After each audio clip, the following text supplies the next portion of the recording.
Everyone please be seated.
Theater from the Canadian International Auto Show.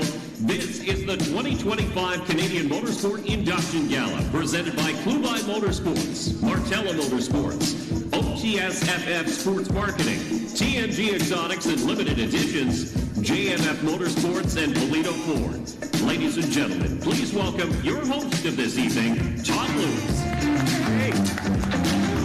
Thank you. Thanks for coming. Thanks for coming. I appreciate you being here. I think we're going to have a contest tonight as to which inductee is going to get the loudest cheer. I think there's going to be a lot of noise tonight, and I'm looking forward to it. Thank you all for coming. We really appreciate you being here. That terrific video that we just watched was cut together by our fantastic video editor, Dave Oliver, the voiceover by Dave Bradley, who's here tonight. We'll also have voiceover work from Maxime Cadotte, the son of Canadian Motorsport Hall of Famer Denny Cadotte, the talented Kathy Wall, Thanks to everyone participating to put this production behind the scenes and our producer Joel Robinson for coordinating it all.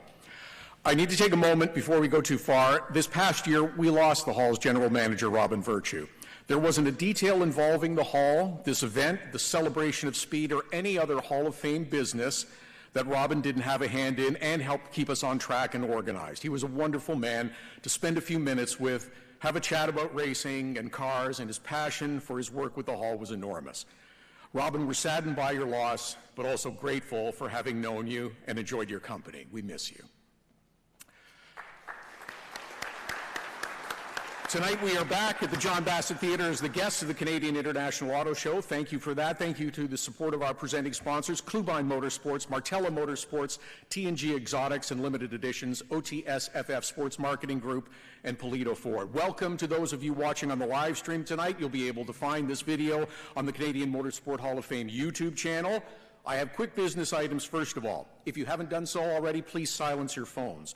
Also, find your credit card for purchasing silent auction items. Michael Taylor and his group have put together a great collection this year. The proceeds go to supporting the Hall of Fame. Lots of time afterwards to socialize, grab a cocktail, and bid on Formula One tickets, IMSA race tickets, Markham Indy tickets, and much more. There are some great Canadian Motorsport Hall of Fame merchandise available as well for purchase. Lawrence Himmel has done a tremendous job assembling that. 2025 was another exciting year for Canadian motorsports. Whether you were holding a steering wheel, working as part of a race team, a series official, dealing with partners, sponsorships, capturing video, producing television or social media content, promoting races, countless other vocations that are necessary for motorsports to succeed. Thank you all for your hard work and effort. We need you to keep doing it.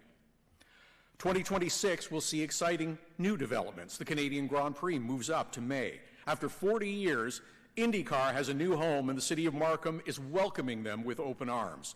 Some are anxious about change. If we all work to make successful events and bring people to the fold, we will continue to grow the sport that we love. Of course, the Hall is here to provide recognition to those that have achieved the highest levels of success in their chosen area. We also must do our part to encourage more young men and women to participate in our sport and help raise the next generation of fans to cheer on their stars. Let's keep working hard to please make that happen. The Canadian Motorsport Hall of Fame wants to thank the Canadian International Auto Show for their generous support, providing us this theater once again. Crowds at the show have been outstanding. Once again, it is wonderful to be part of this great event. The general manager of the show, Jason Campbell, is probably the busiest man over the 10 days of the show. He's given us a couple of minutes to join us. Jason, please welcome and thank you for joining us here to bring greetings tonight.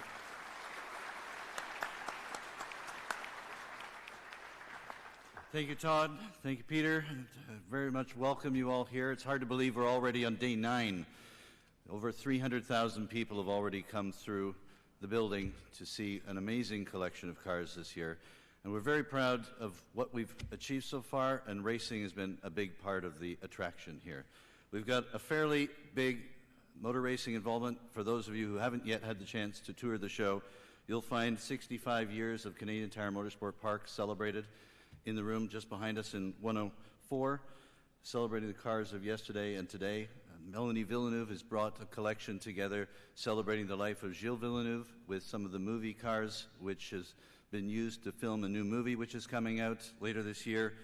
There are 2 Formula One cars on display at the show. Audi has brought a beautiful example of what they're going to be running with in the new Formula One season. Cadillac, the same. And there's also Markham is celebrating the Markham Indy and has an Indy car in the 800 level, which you'll find. And I want to thank Mayor Scarpitti, who will be joining us shortly, for making that happen. And the drifter community was celebrated here on this stage yesterday. We had a celebrity from the Fast and the Furious movies come together. Han from Tokyo Drift, for those of you who watched those series, was providing a backgrounder on his new movie, which is coming out later this year, called Drifter. He was the most genuine, the nicest guy you'd ever want to meet. He had the audience of 1,000 people here yesterday in both tears and celebration. So we want to celebrate all of the heroes that you guys are for celebrating, giving your life to this sport. We want to thank you very much for doing it here at the Auto Show and making this truly a week all about automotive culture, lifestyle. We thank you.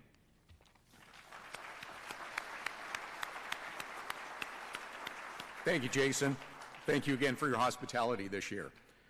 Mayor Scarpetti, as Jason mentioned, will be joining us in a couple of minutes. In the meantime, let's please welcome the chair of the Canadian Motorsport Hall of Fame, Peter Lockhart, with some opening remarks and greetings. You know, Todd, I look around, I think this is one of the biggest we've ever had. It Quite is. a show. It is. It's great, and we have a lot of people joining us tonight. There are a lot of Hall of Fame members that are here tonight as well. There are. And on behalf of the Board of Directors of the Hall, I am pleased to extend a warm welcome to everyone attending tonight's ceremonies, here in person or on our live stream. Special thanks to those of you who have traveled from far and wide to be here to support your inductees. It's an honor to pay tribute to celebrate the individuals and organizations who have made significant contributions in motorsport throughout the many decades that our sport has existed in Canada. With tonight's 33rd Induction Gala, we will have welcomed 328 honorable members into the Canadian Motorsport Hall of Fame. Tonight we celebrate and welcome the class of 25, 19 honorable members representing competitors, builders, significant contributors, and media. Congratulations to all the new members as well as their families, team members, and organizations who supported them throughout their careers. And many of you people are here doing that tonight. In addition to the class of 25, the board has selected Green Savory as our 2025 international inductee. Our 2025 JMF Motorsports Rising Star Award recipient is the outstanding up-and-coming young racer Anthony Martella. I'd especially like to thank our Gala presenting sponsors, Clubine Motorsports, Martella Motorsports, TNG Exotics and Limited Editions, OTS Group, and Polito Ford for their support, as well as Jason Campbell, who was just up, and his incredible team. And we've worked now 4 or 5 years together, and we use this facility and we help each other bring events and what have you to the show. And he is absolutely a superstar in the world of producing car shows. Congratulations, Jason. I'd also like to recognize our long-term Rising Star Award sponsor, John Farrow of JMF Motorsports. As well, thanks to the entire volunteer board and the numerous event volunteers helping us here tonight. I'd now like to invite our current board members present to stand, and I would also like to personally thank them for their volunteer service. Please withhold any applause until the end. There's a lot of them. Our vice chair is Derek Lynch, and everyone please stand. Our treasurer, Bruce Thompson. Our director of communications, Nicole LaSalle. Directors Greg McPherson, Denny Cadotte, Michael Taylor, Joel Robinson, Jeff Atkinson, Scott Samuel, Lawrence Himmel, Lindsay Riddell, Todd Lewis, Christian Ryan, and Dr. Hugh Scully as our chair emeritus, and John McGill, an honorary director. Not present are honorary directors Ron Fellows, Paul Cook, and our honorary historian, Sid Priddle.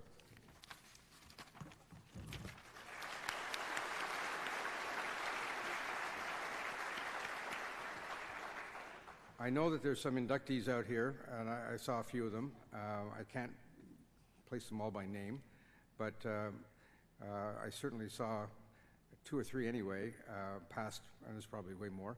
So if you are an inducted member, please stand so the audience can recognize you. I'll give you a few of the names, Peter, that I've seen. Jim Bray is here. Lawrence Partington is here. Chris By is here. DJ Kennington is here. Dr. Hugh Scully. And Murray Tim is also here. Give them a big hand.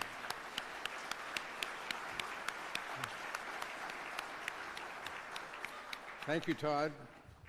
You're always there for the heavy lifting. Thank you all for being a part of tonight's special event celebrating Canadian motorsport and those who have distinguished themselves in so many ways. I hope you all enjoy the evening.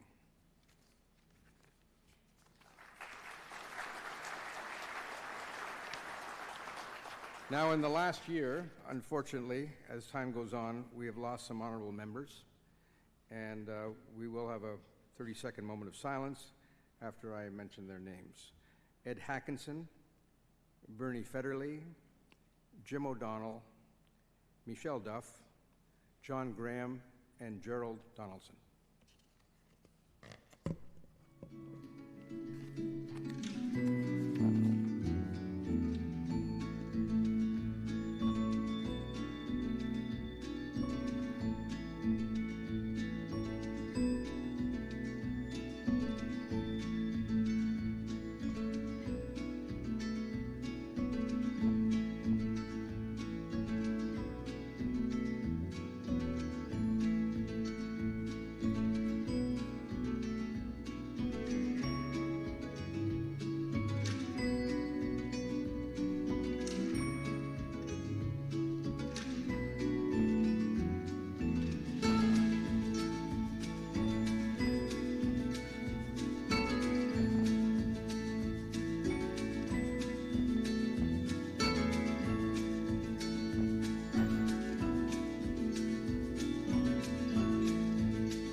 Again, I'd like to thank our Gala presenting sponsors, Clubine Motorsports, Martella Motorsports, TNG Exotics and Limited Editions, OTS Group, and Polito Ford. Our Rising Star sponsor, JMF Motorsports, John Farrell. Wellesley at Pots and Plants for the decorations up on stage here, which are always lovely. As mentioned, Jason and Tina and the staff at the International Auto Show, and all others who supported by buying ads in the program, and all those who supported our silent auction.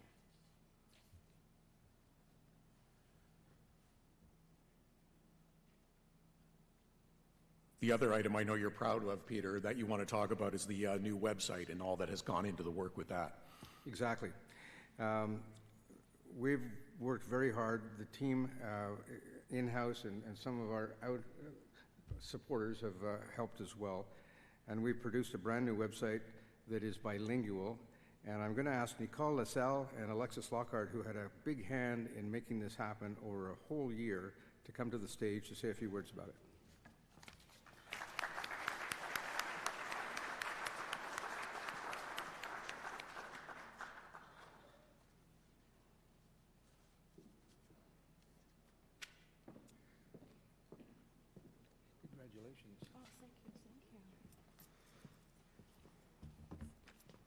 Okay, welcome all. Thank you for coming. We didn't just redesign a website, we re-engineered how legacy is experienced online. The new website is built around clarity, storytelling, and accessibility. We streamlined the architecture so visitors can intuitively explore inductees. History and events without friction. We elevated the visual system to feel modern and authoritative while still honoring the heritage and prestige of Canadian motorsport. The inductee experience was a key focus. Stronger imagery, clearer bios, and a structure that gives each honoree a presence they deserve. Under the hood, we improved performance, mobile usability, and search visibility so the platform would work as powerful as the story it tells. This redesign ensures that the Hall of Fame isn't just preserving history, it's presented in a way that inspires the next generation. And I just want to talk a little bit about why that matters, because the project is not finished, and in many ways it's just beginning. When I began working more deeply in the archives and looking through what we had, I realized that while the Hall of Fame has been very good at inducting people and honoring them in massive celebrations like this, it's awesome, digitally we were missing something. So what happened was, as we looked through it, the records had been created in a different era, before searchable archives, before digital photography, before race results were just a click away. Some of Canada's most important motorsport careers were summarized in just a few short lines. Not because they weren't remarkable, just because we didn't have the tools to tell the story and tell them properly. But we now have the tools thanks to Alexis and her team. The new platform gives us structure to build a living historical record, one that can grow, be expanded, corrected, and enriched over time. And that's where all of you come in. As Peter said, we have 328 inductees as of this evening. Thousands of races, decades of innovation, leadership, and competition. There are photo albums in your homes, in your basements, scrapbooks in boxes, stories that were never written down because everyone assumed that somebody else would remember them. We can't allow that history to fade. So tonight I'm asking you for your partnership. Share your photos with us. Send us your archives digitally. Email us your stories. If something needs correcting, tell us. If something is missing, help us restore it. The Hall belongs to the community that built it. Our responsibility is stewardship, to preserve, document, and protect what you have all created, so it is accurate, complete, and enduring. Thank you. Thank you, Nicole. Thank you, Alexis.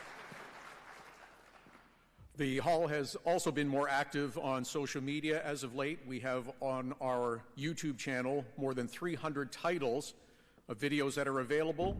They've been viewed more than 275,000 times. It's 30,000 hours of watch time. Bryce Turner is activating on our social media channels on this new website as well.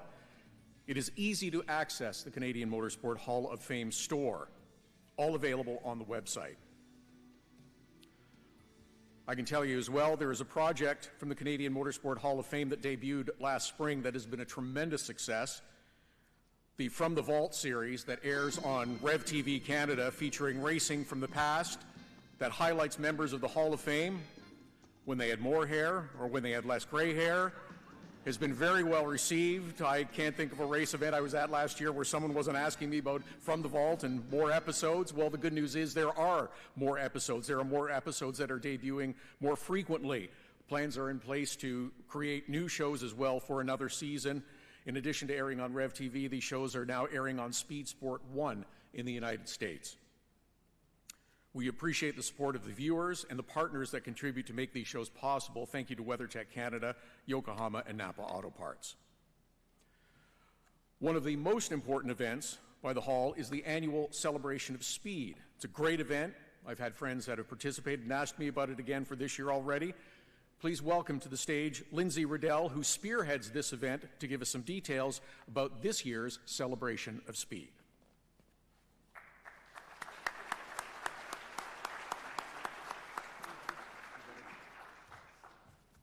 Good evening, everyone. Bonsoir à tous. Congratulations to the 2025 inductees. Félicitations aux intronisés pour l'année 2025. You may have noticed I'm from Quebec. Here we go. It's wonderful to be here tonight amongst people who share a passion for Canadian motorsport. Thank you for being a part of the Motorsport Hall of Fame community and supporting the history we will celebrate this evening. I'm here to tell you about an event that allows people to experience motorsport firsthand. As we announce the return of Celebration of Speed in 2026, we have a date set for Monday, August the 3rd at the iconic Canadian Motorsport Hall of Fame, Canadian Tire Motorsport Park, otherwise known as Mosport for some of you. Celebration of Speed is a key annual event for raising awareness of the Hall, as well as an important fundraiser. It offers something truly unique, which is the chance for the public to get out on track at one of Canada's most legendary circuits. There are two ways to take part. First is the ride-along experience, open to those aged 10 and up, where guests are paired with experienced drivers. Participants receive 3 on-track sessions of 3 laps each for $100, riding in the vehicles of their choice. The cars on track are extraordinary, a wide range of exotic and high-performance cars, including Lamborghini, Porsche, Mercedes-Benz, BMW, and so on. Normally, we expect about 30 ride-along cars and drivers to take part, bringing their own special cars, which they supply and pay for in order to provide the guests with an unbelievable experience. Safety is always a priority. Drivers operate well within their limits, making this an exciting and accessible experience for both first-timers and more seasoned fans. The second option is a track day program where qualified drivers can bring their own vehicles to lap and experience the Grand Prix track themselves. Our chair, Peter Lockhart, bills this event as offering people the ride of their life in some very exciting automobiles driven by highly skilled, experienced track drivers. And this is where you come in. We'd be absolutely thrilled to welcome not only members of the audience, but your friends, family, colleagues, and associates to take part in the 2026 Celebration of Speed, whether as a ride-along driver, ride-along guest, or track day driver. Tickets and track day passes will be available via the website, and with your coordinates on hand, we'll send out a reminder to everybody in the coming weeks to keep you posted. So mark your calendars, spread the word, and join us at Canadian Tire Motorsport Park for an unforgettable day at the track. Thank you and enjoy the rest of this wonderful evening. Merci à tous et bonne soirée. Thank you, Lindsay. We mentioned earlier that IndyCar has a new home in Markham. Will you please recognize the mayor of Markham, Mr. Frank Scarpitti, who is here. Do you want to say hello? Do you want to come and say a few words, or do you want to let the cars do their talking? You tell me. Oh, you're going to come up? All right. Come on up, Frank. He can't talk enough about this event. Thank you. Well, like every other politician, when I'm given the opportunity to stand at a microphone, I'm going to take it. But I actually just wanted to be very, very quick and thank you for the opportunity to come down and be a part of this year's ceremony. Want to say congratulations to Peter and the Canadian Motorsport Hall of Fame for the great work that they've been doing. Peter used to be a resident of Markham, and revenue for York Regional Police went down when he left our city. But a registered racing offender, actually. But some good news, you can come back now and race legitimately on a beautiful new track that we're building in Markham. But I just want to say thanks to you and your team for putting on these awards, recognizing excellence, innovation to a variety of people and organizations, whether you're in front of the wheel of a car, whether you're in the fast lane, the pit lane, or behind the scenes. This is an opportunity to recognize people and organizations who've made a tremendous contribution to the motorsport industry. And I want to also take a moment to say thank you and congratulations to Jason Campbell and the team putting on the Canadian Auto Show. Obviously, I would say it's one of the best in North America. Didn't realize it's the largest trade show in Canada. So, and it's a very small but mighty team. But Jason, just visiting out there again, what a tremendous success, and thank you for all that you do for the car industry here in the GTA. And on a final note, I just want to say congratulations to Kim Green and Kevin Savory. They make an incredible team, a relationship that started over 30 years ago and have had tremendous success, not only in racing on the track, but also introducing a new race down in St. Petersburg, Florida, saving the Honda Indy here in the GTA back in 2007. And having worked closely with them over the past few months as we were trying to get them to bring the race to the city of Markham, it doesn't take you very long when you sit down with these gentlemen to see just how passionate they are about car racing, how skilled they are at putting on a world-class event. I had the opportunity to visit St. Petersburg race, and I've gone to the Molson Indy and the Honda Indy and over various years, but I went as a spectator. And it's not until you kind of get the tour behind the scenes and see how many other moving parts that the audience, the spectators, don't necessarily appreciate, you also realize what a consummate professionals they are in their field. And probably the wrong analogy for car racing, but they are like swans on a pond, honestly, always looking calm, cool, and collected. And we know that they're going 100 miles an hour or more, putting those events together. And I just want to say congratulations for being inducted into the Hall of Fame this afternoon, having spent considerable time with you and seeing not only your track record, but your accomplishments and your commitment and dedication to the sport. It's easy to understand why you are being inducted this afternoon. So congratulations to Green Savory. And I do invite all of you to come up to the city of Markham in August of this year to see this brand new track that we're building up in the city of Markham. 12 exciting turns, a double pit lane. Very few races have a double pit lane. And we are going to put a challenge to the drivers on the streets of Markham. And Peter, you're welcome to come back and go past the speed limit if you want on the track. I'll ask my wife, Frank. And I'd just like to present a certificate to you, congratulating you and the Motorsport Hall of Fame for the great work you've been doing, recognizing so many great people and organizations who've made wonderful contributions to this sport. We have a great team like you do, Frank. Congratulations.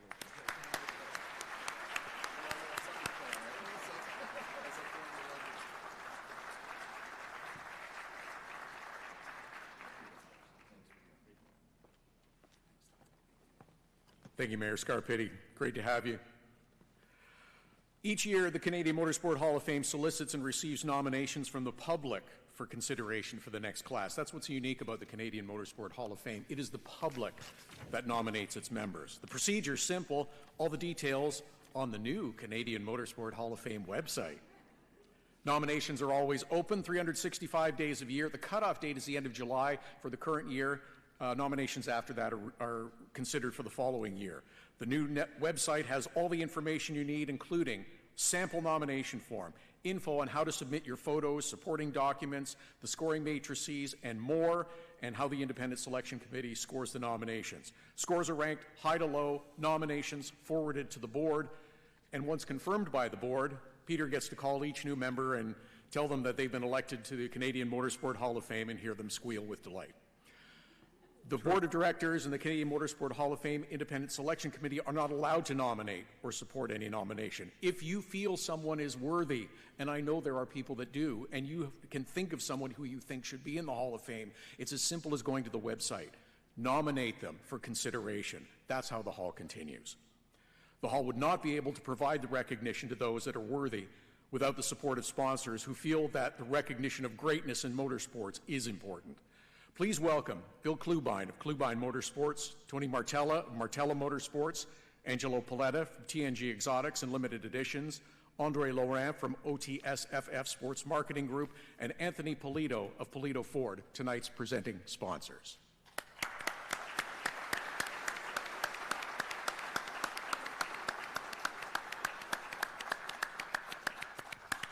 We wanted to do a photo op, boys. Come on up. Never turn down a chance at a photo op, guys.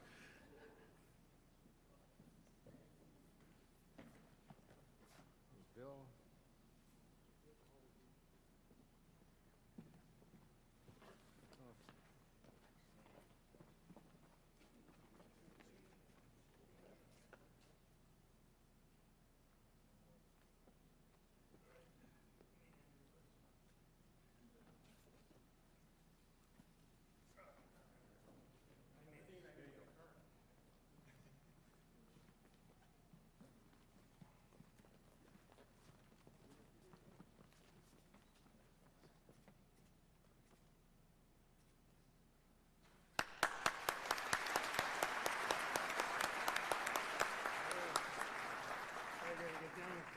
Thank you. All right, it is time to celebrate our Canadian Motorsport Hall of Fame inductees. Great contributors this year. Let's meet our first new member.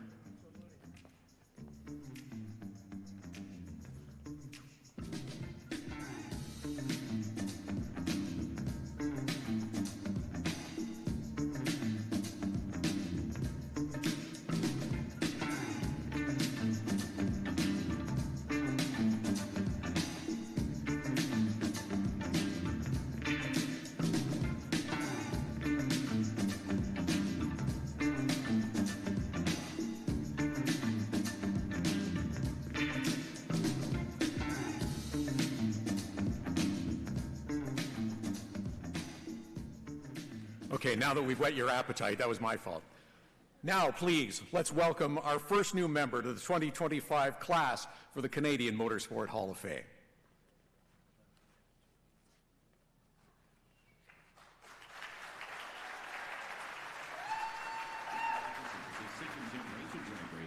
In 1995, Rob, joined by his father Bob, started his long drag racing career at Grand Bend Motorplex.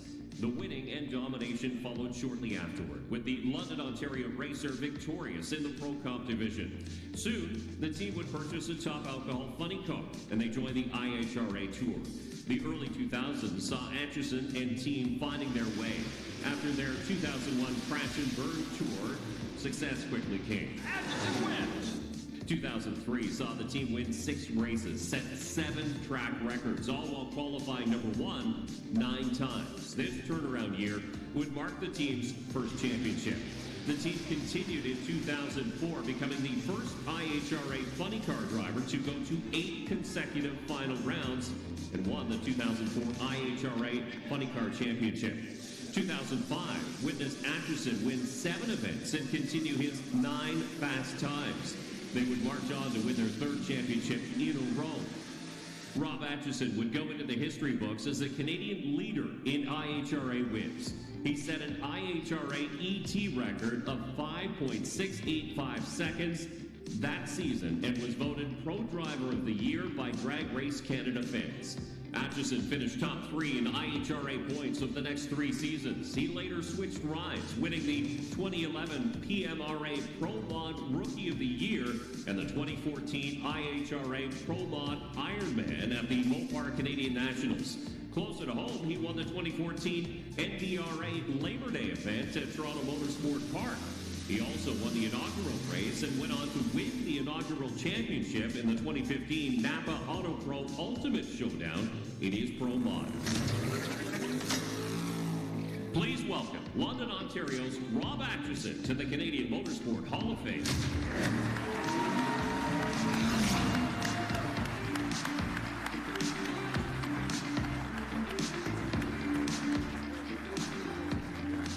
Congratulations. Here to present Rob with his medal is Hall of Fame Vice Chair Derek Lynch.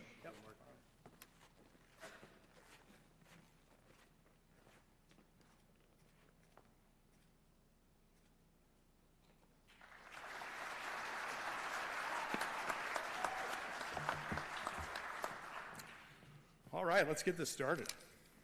Let's see here. I want to start by thanking the Hall of Fame committee for the induction. It is such an honor to be recognized for your achievements in a sport that you love and things that you love to do, and for people to recognize that is truly an honor, so thank you. I want to be the first to congratulate the 2025 class as a member, and it's an amazing group of people, and it's so awesome to be a part of that with you guys. I have a special connection to the drag racing group that is here. Al Billis, Rob Reeves. I was fortunate. I've known Al Billis for 30 years. Al signed my alcohol funny car license in '97. So thanks for this, Al. You're important to the legacy. And the Reeves, Kim and Rob, they're amazing. I was fortunate enough to win a race at their beautiful track in Edmonton, and I was treated like family. Kim actually drove my mom and myself around. We got groceries, I think, the first time we met. It was amazing to be treated like that by a couple that were busy at work. So I really appreciate that. But speaking of family, I have to start by thanking my mom and dad. So my dad is my crew chief, my engine builder, an innovator. He's a motivator. He's a teacher. He is the sole reason for all of my successes in drag racing. 20 years ago, I got to watch my dad get inducted into the Canadian Motorsports Hall of Fame. And shockingly, we both still look exactly the same, so we have that going for us. We've been able to share so many wonderful milestones and achievements, and this one with Dad is very, very special. My mom, Maxine, is a driving force of our race team. She was there for everything, supporting me, making meals for everybody. She was so amazing and wonderful that I can't thank you both enough for everything you taught me, and work ethic and having passion, something that you love, and trying to be successful in it. I had a quote that I heard, and no one single person can achieve greatness without the greatness of others. And my race team is the greatest.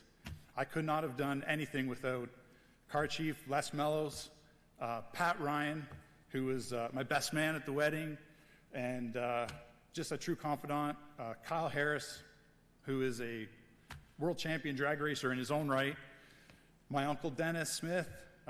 He worked tirelessly trying to get us sponsors and do things that I didn't have time for. I was too busy working on cars. My cousin Shelly was my marketing manager of sales and sweaters and t-shirts, and my sister Darlene, who was supporting me from her travels all over the world, but I could feel it. I really couldn't have done any of this without you guys, and I thank you so much. Now, with all of that greatness behind me, I still couldn't win a national event until I met my beautiful wife, Julie. And I have been winning every day since. She is my soulmate. She is my best friend. She's my everything. And it's so amazing that I've got to experience and celebrate all of these achievements with her right beside me. It's so amazing. And then I brought my two biggest fans with me today, my son Wyatt and my daughter Olivia. You guys bring joy to me every day that words can't express. And they supported me. They were little, they barely remembered the racing, but they loved it. They grew up at the track for a little bit, so they were amazing there. I have to thank my friends. I feel so much love and joy when they're around as well. Like, they support me, they celebrate all these things that I've done in the past, and I really can't thank you guys enough for being here tonight and to celebrate this final achievement in my drag racing career. So, thank you very much, everybody. Have a great night.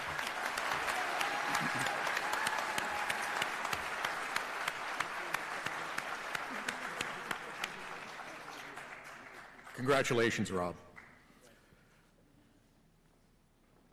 Our next honoree, successful in multiple racing disciplines and also shares his knowledge with others. Our next inductee grew up in Vancouver and comes from a racing family. Growing up in a motorsports family, Ross Bentley spent decades behind the wheel in road racing competitions in Western Canada, while later writing a series of books about racing techniques and strategies. Bentley won 11 amateur racing championships early in his career. He competed in the Camera Super Modified Series in 1977 before running in the CASC BC Formula Ford, where he won championships in 1979 and 1980. He raced in Formula Atlantic in the early 80s, made 4 Trans Am starts in 1986, and won every Westwood and Portland endurance race between 1987 and 1990. Bentley made his kart debut in his hometown race, the 1990 Molson Indy Vancouver, making 25 starts in kart through 1994, mostly with Dale Coyne Racing. He then shifted gears to sports cars, making 26 starts in the Grand Am Series between 1998 and 2010. Bentley won the GT3 Class Championship in his first U.S. RRC season, recording 2 wins and 4 podiums in 5 races in 1998. He ran only select events in the seasons that followed, recording 4 more podium finishes, including the SRP2 class win at the 2003 Rolex 24 Hours of Daytona. Away from the driver's seat, Bentley has focused on passing down his knowledge to the next generation. He started a driving school at his local Westwood track and became an established performance coach with Bentley Performance Systems/Speed Secrets, a consulting business that offers coaching and workshops for individuals, teams, and organizations. He's authored or co-authored 11 books between 1998 and 2017, including a series of 7 Speed Secrets books focused on racing techniques and strategies. Ladies and gentlemen, please welcome Ross Bentley to the Canadian Motorsport Hall of Fame.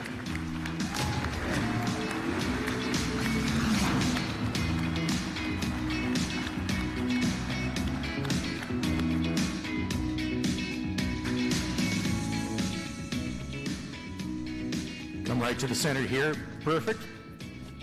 Joining Ross is Robin Bentley with his medal.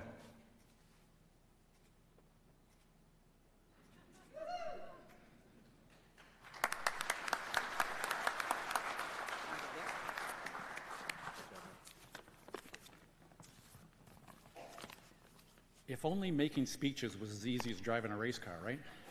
Whew. I'm not the kind of person that looks backwards very often. I don't think about the past very much. But when Peter called me a few months ago with some very pleasant news, thank you, Peter, it forced me to think back a little bit. And I spent a lot of time kind of thinking over the last few months, and I actually started thinking, this sport in so many ways, it can be kind of selfish. You know, like maybe not in a bad way, but you got to be really focused on what's best for yourself to make it up through the ranks and stuff. And well, I don't think I'm the only person in this room that has ever been that way or acted that way a little bit, right? Right, okay. Despite that, I really want to thank a lot of people who have helped get me here and helped me be inducted into the Canadian Motorsport Hall of Fame. Wow, this is so cool. There's one person that I really, really want to thank. The most important person, the person that the person that lived with me and supported me all these years through my very selfish years, and still lives with me and supports me in my, I don't know, maybe less than selfish ways. Nah, I'm still doing what I love, so I'm still that way. But the reason that I wanted my wife Robin to be my presenter is I wanted to thank her for supporting me all these years. Our very first real date, I'd been out dirt bike riding that day, crashed, broke my collarbone, called her up and said, I can't take you out tonight. So she came over and made me dinner. I don't think she ever left.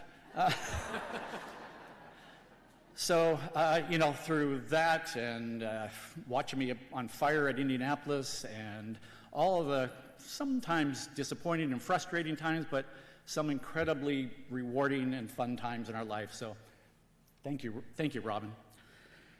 And I should mention that we met at the racetrack. She loves racing as much as I do, and that's, you know, our entire life has been around motorsport. So again, thank you. There are some other people that I do want to mention. First off is Hall of Famer Tom Johnston, who first gave me a ride in his race car when I didn't actually have to pay for all of it. That was weird. Dale Coyne, the IndyCar team that gave me a chance, and then all those IMSA / Grand Am / whatever all the other sports car series were called at that time, who hired me to drive their race cars. That was a fun time in my driving career. Of course, my family, my mom, my dad, who took me to my first race, my brothers, my sister, and our kid, Elle. Just wanted to say thanks and hello to them, so thanks for all the support through the years. Ron Gale, a friend who came to my very first race with me in 1978 at Westwood Motorsport Park and has been a friend ever since and flew out from Vancouver for this race. So thanks, Ron, wherever you are out there. Really appreciate it, everything you've done. And by the way, one of the photos of me in a Formula Ford all crossed up was a photo that he took, and that was just about maybe less than a second away from me going around and hitting the wall right in front of him at Edmonton Raceway. So, some other people, Andrew Field, Bruce Cleland, and my brother Gord, who just, I couldn't talk about or cover all the different ways that they supported me and helped me through my career. So really wanted to thank them. Finally, I want to thank the hundreds of thousands of drivers all over the world who have bought my books. You have helped me retire. I can now retire for, what, 3 or 4 months, maybe? I got to go back to work, so. Anyways, as I was thinking about all this stuff, I was thinking, you know, if you Googled the luckiest person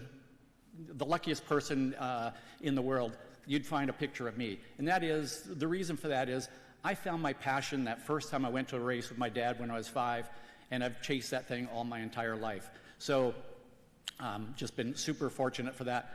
But I also found my second passion, coaching other drivers and helping other drivers get the same thrill out of driving that I always have. So, and when I think about it, I'm more proud of the things that the drivers that I've coached have done than anything that I've ever accomplished. So, the standing there seeing a driver that I've coached stand in the middle of the podium is really special to me. When I've been asked, you know, what's the main thing you've learned from this sport about driving? It's nothing technical. It is the things that I've learned that have applied to other things in my life, and I then have been able to share with others as well. And the last thing I'll say, and then I'll get off, I'm looking at the timer. I can beat that time. Okay. The last thing I'll say is the best thing that's ever happened to me in this sport is the people that I've met, the people that I've learned from, the people that have become good friends.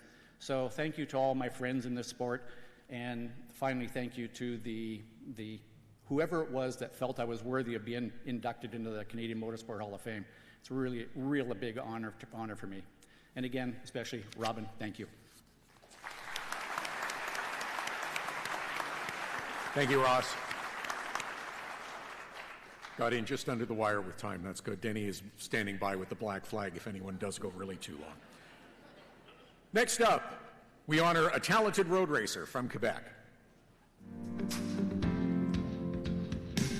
Notre prochain membre intronisé a participé à des compétitions automobiles régionales et internationales entre la fin des années 1960 jusqu'au début des années 1990, tout en entamant une carrière de journaliste qu'il poursuit encore aujourd'hui.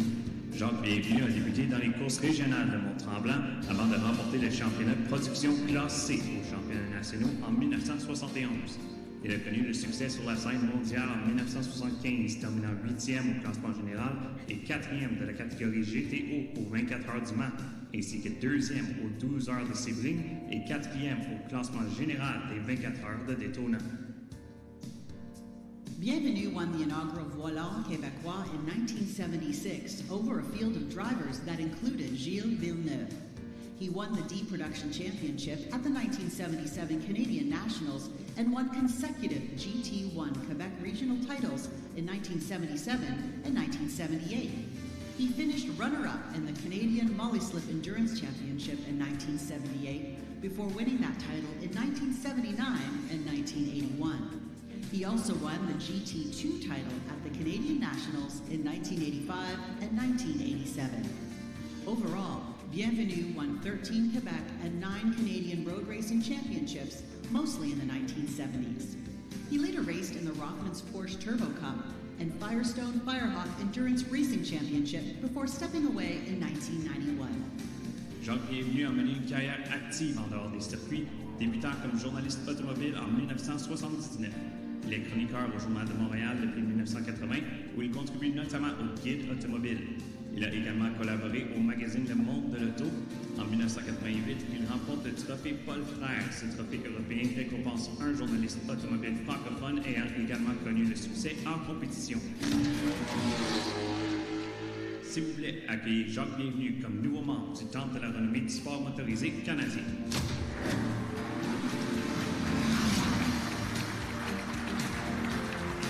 We apologize for the typo in the graphics. Jacques really wanted to be here tonight, but was advised to stay home for health reasons. We miss him. His presenter, Eric Deschenais, will accept on his behalf.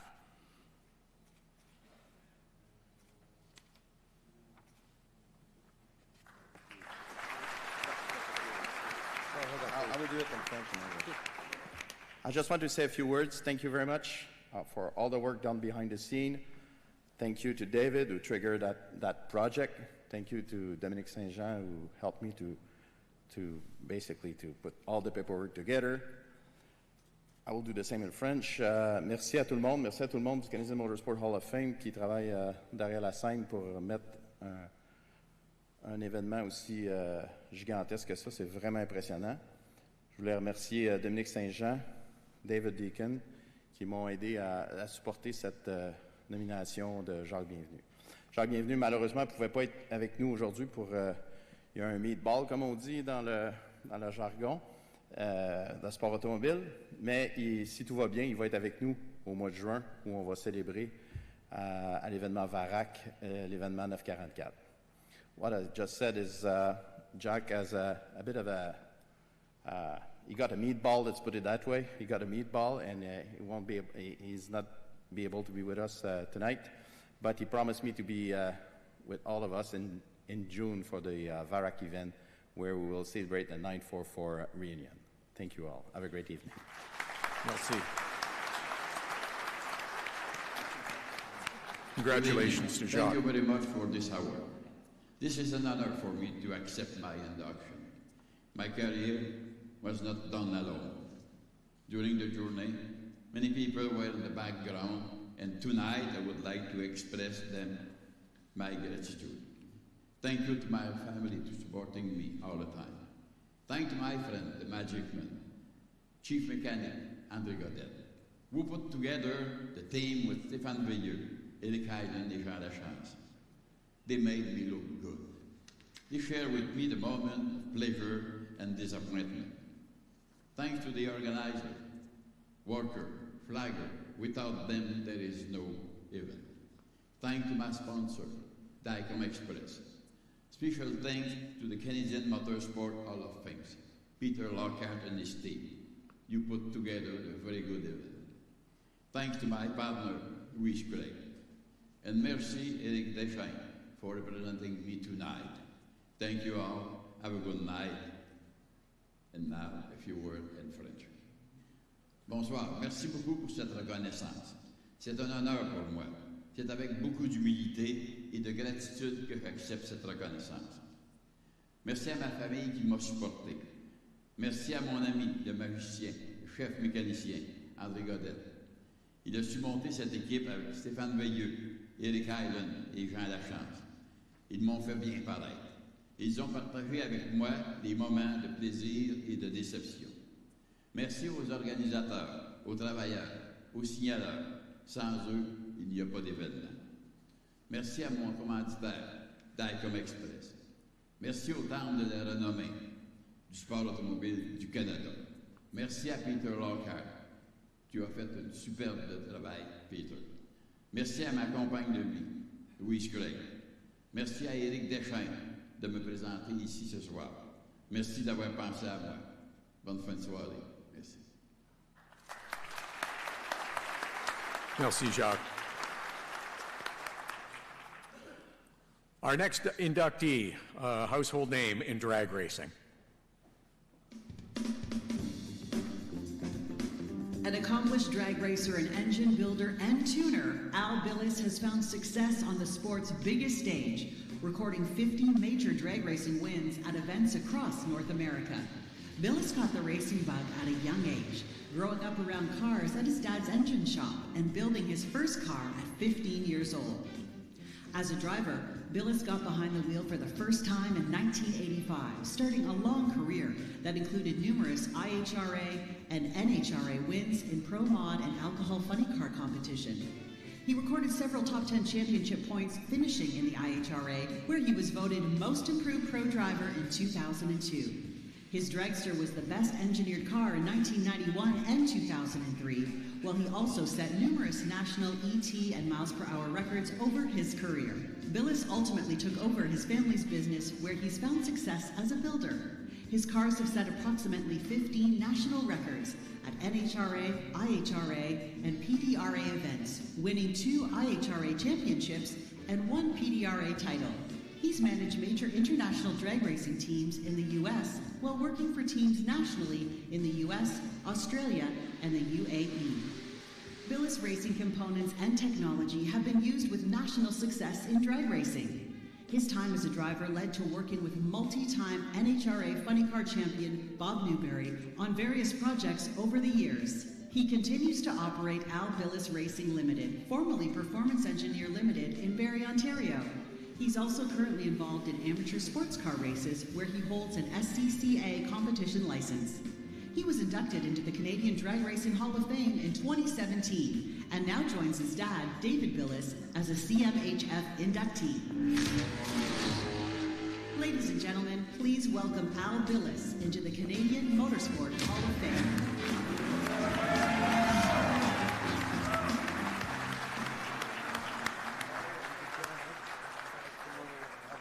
Joining Al to present him with his medallion is another Canadian Motorsport Hall of Fame member, John Walde. A little further over, guys.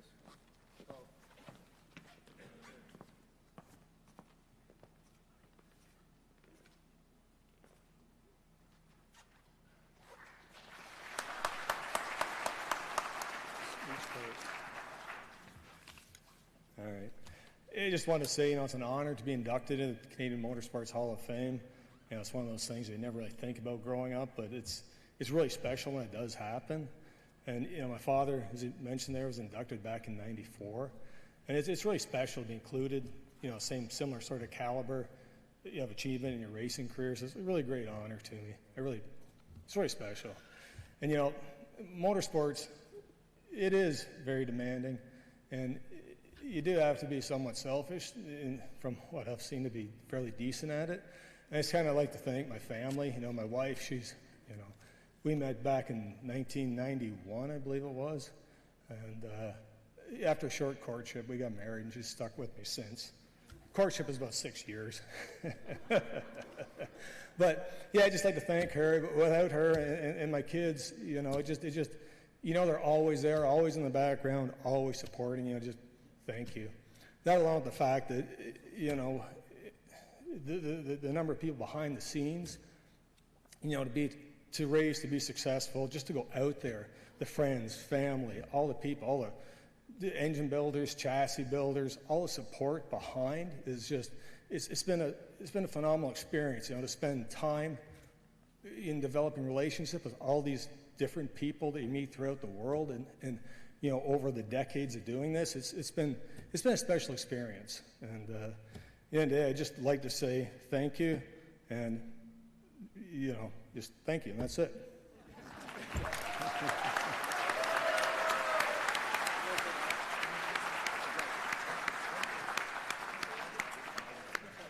Congratulations, Al. Our next inductee is a successful competitor, fielding cars for both himself and others. Our next inductee competed in a variety of racing disciplines for nearly 3 decades before holding a leadership role with Porsche Canada.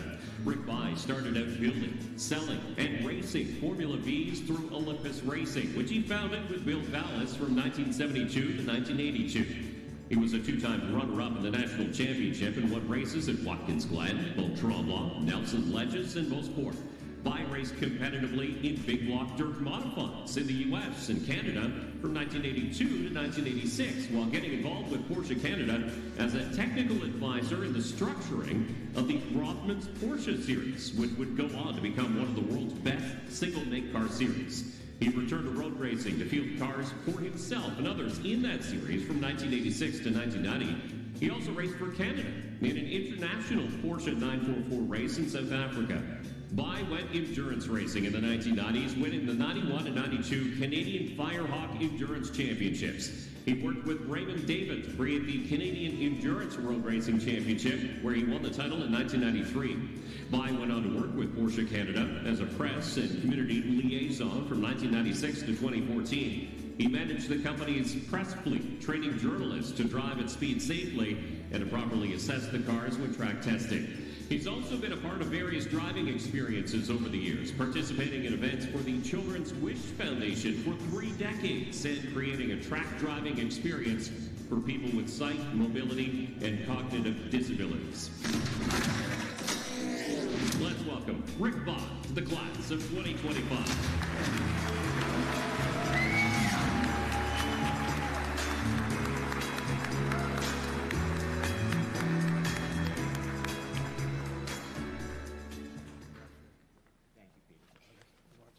Come right out center stage, please, gentlemen. Presenting Rick Bai with his medallion is Auguste Lacourt.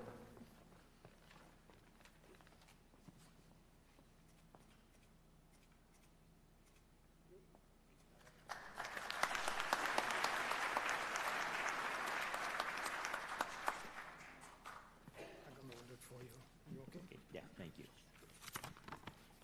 Well, good evening. I would like to, first of all, let everybody know how appreciative I am of this honor, and particularly the fact that I'm being indicted with so many quality people, and in particular, 2 that I know very well and have been heroes of mine for years, Jacques Bienvenue and David Deacon. And it's quite special to be included with them. So, and I'd like to thank David for nominating us, and Auguste Lacourt, who is my presenter, who is one of the quiet superstars of the sport, in that he's considered to be probably one of the best Porsche race technicians in the country. And I was so lucky to have him during our days in the Rothmans Porsche series.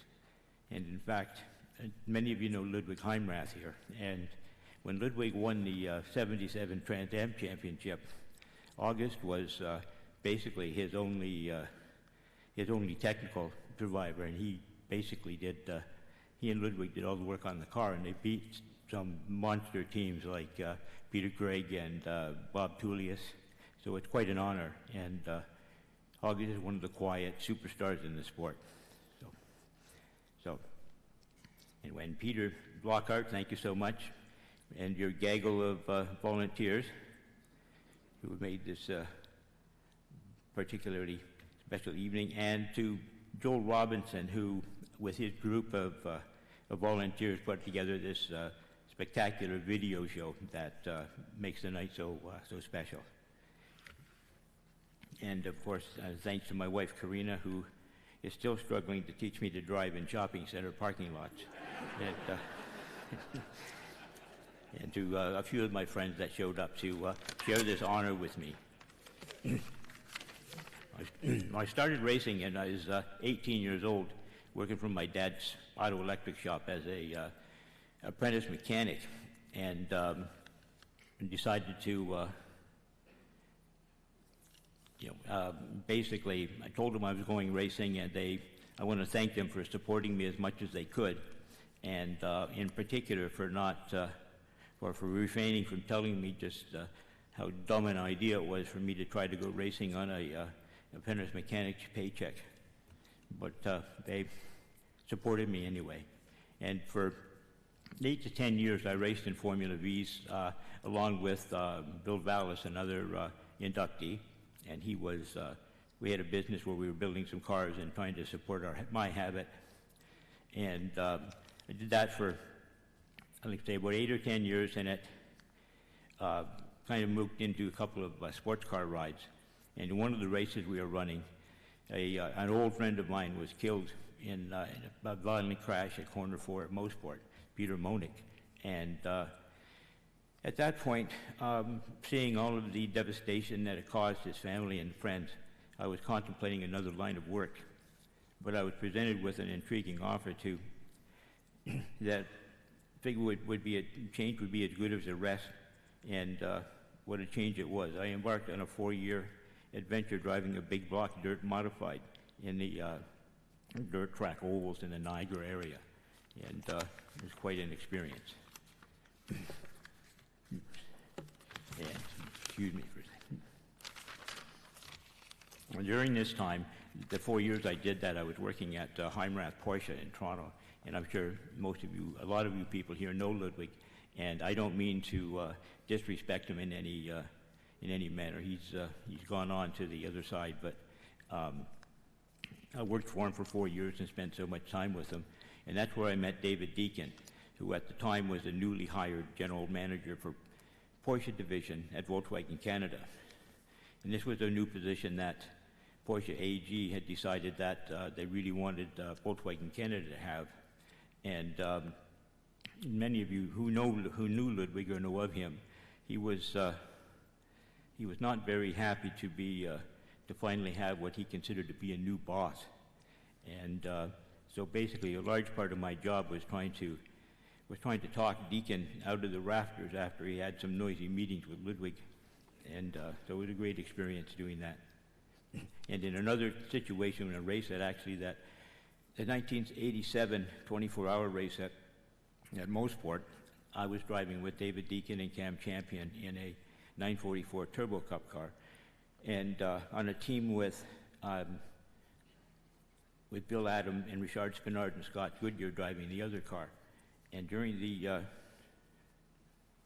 the crew chief for that was Terry Clayland, and they decided that they would run both cars on the same radio frequency. And at one point during a race, when I just got in the car and just did a couple of laps, just started to get comfortable, Terry came on the radio and he said, Rick, there's something wrong with the car. Your lap times weren't really slowed down. And I thought, gee, the car feels okay. And I said, well, okay, I'll give it a go, see if I can speed up a bit. And so I was going at it pretty hard and scaring myself, quite frankly. And he came on after a few more minutes and said, no, it's still not any better. And he said, so I said, okay, well, I'm catching your other team car. He said, why don't you tell Bill to hurry up, for Christ's sakes? So I'm getting pretty scared of this. But anyway, that was one of the fun experiences, basically, we look back on. And it was just, the car, as I was catching Bill, after a few seconds, Terry come back on the radio and he said, oh, sorry, wrong car. So, so that was that. And just want to thank everybody for this great evening and this great honor. And we'll see you again, I'm sure. Thank you.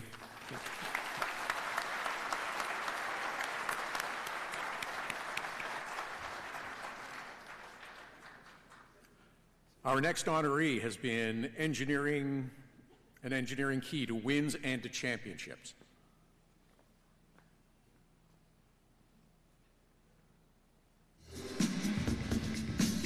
During his 4 decades in motorsports, Michael Cannon climbed the ranks to become a highly respected engineer in IndyCar.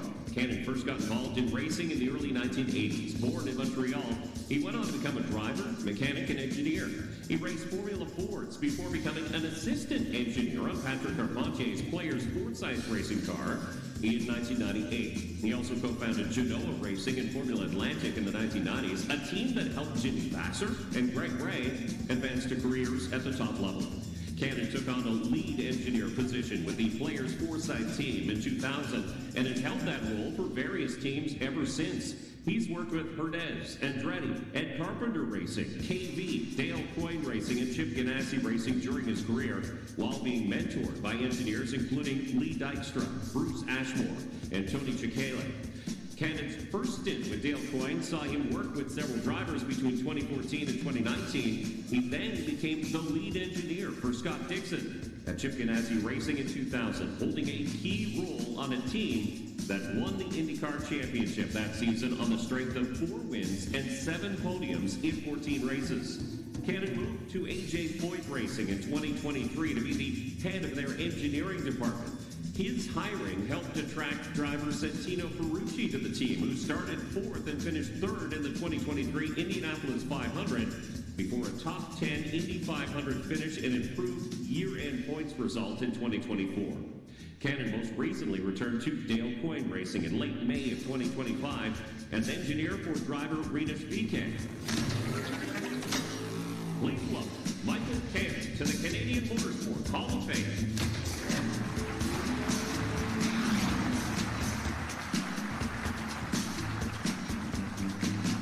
The Hall of Fame would like to congratulate Michael Cannon. Unfortunately, Michael could not be with us tonight. He sends his regrets and he is sorry he cannot be here.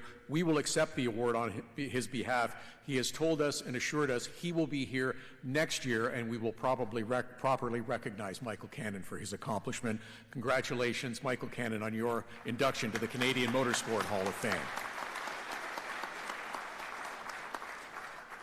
Our next inductee started out as a racer, but now focuses his career on helping others.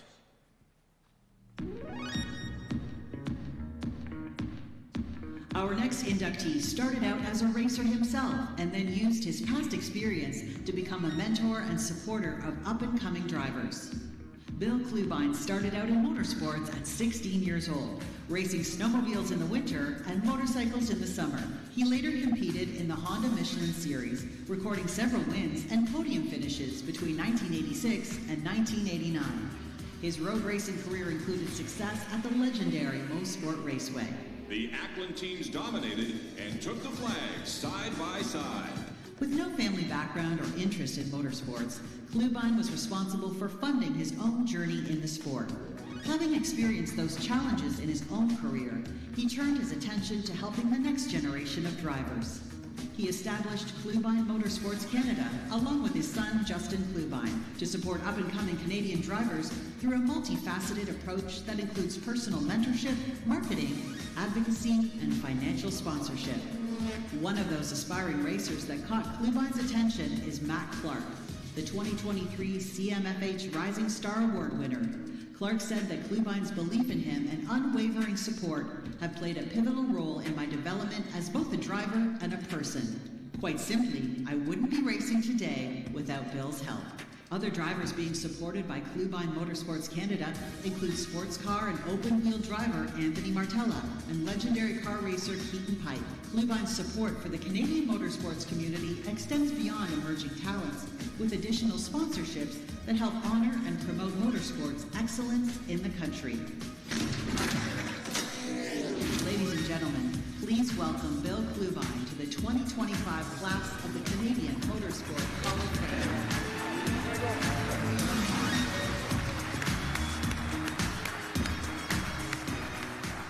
Presenting Bill with his medallion is son Justin Clubine, and Peter Lockhart, I believe you have some words of congratulations for Bill as well. Yes, I do, Bill. I received a message from Matt Clark, who's in the States right now. And he said, well, I'm in the United States preparing for the up-and-coming racing season, and unfortunately I can't be in the room with you tonight. I'm grateful for the opportunity to share a few words about someone who has made a lasting impact on Canadian motorsport.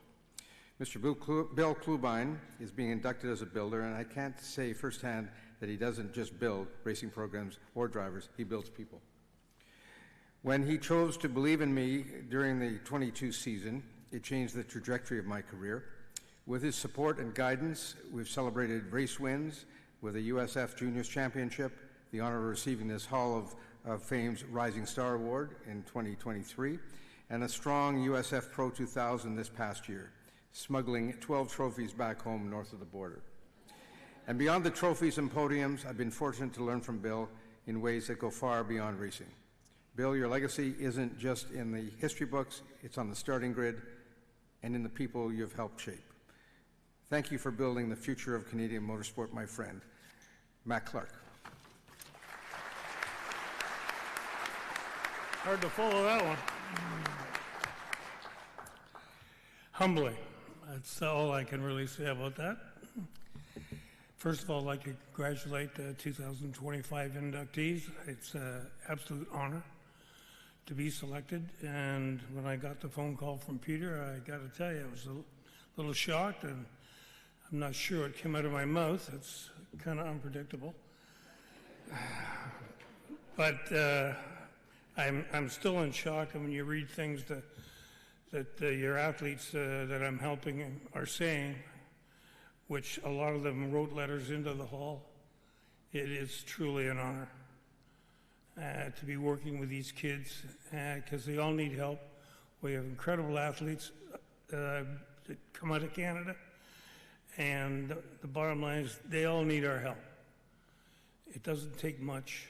You can go through a company called R2R, get a complete tax receipt, so you're helping the athlete, you're making yourself feel better, and the government's paying you to do it.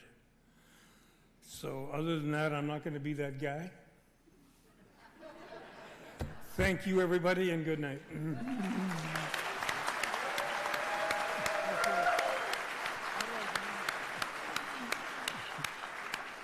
Thank you, Bill. Thank you for all you do. The next new member has literally done it all in the karting world. Our next inductee has played an influential role in the karting community as both a driver and builder.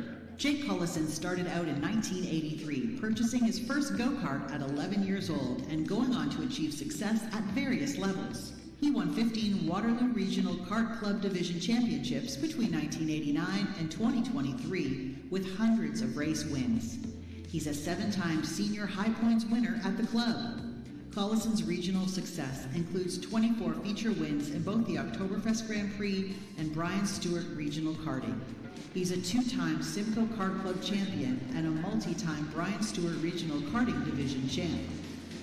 Collison is an Ontario Pro Cup race winner and 15-time Ontario Grand National Bear champion. Internationally, he finished 13th of 70 teams at the Grana Viana 500 in Brazil, while finishing 11th of 60 drivers in the 2019 USAC Battle at the Brickyard in Indianapolis. He's a U.S. Open Indoor Karting Championship winner and has competed at more than 20 tracks internationally. In his 42 years karting, Jake has a resume of 300-plus wins, along with 20-plus championships.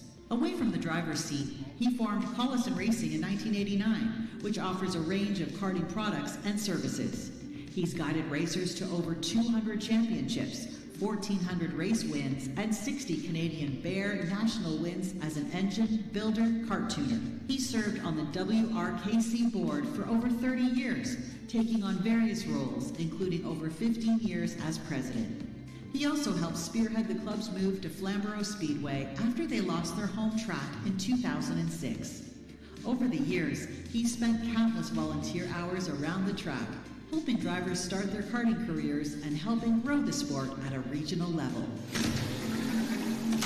Let's welcome Jake Collison to the class of 2025.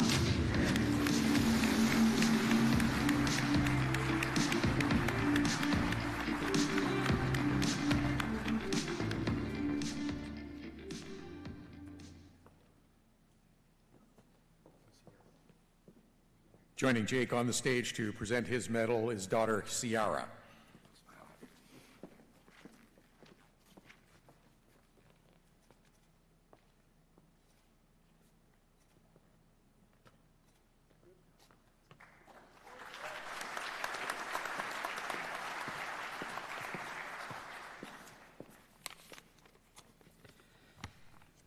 First of all, I would like to thank Peter, the entire board, everyone involved in the Hall of Fame.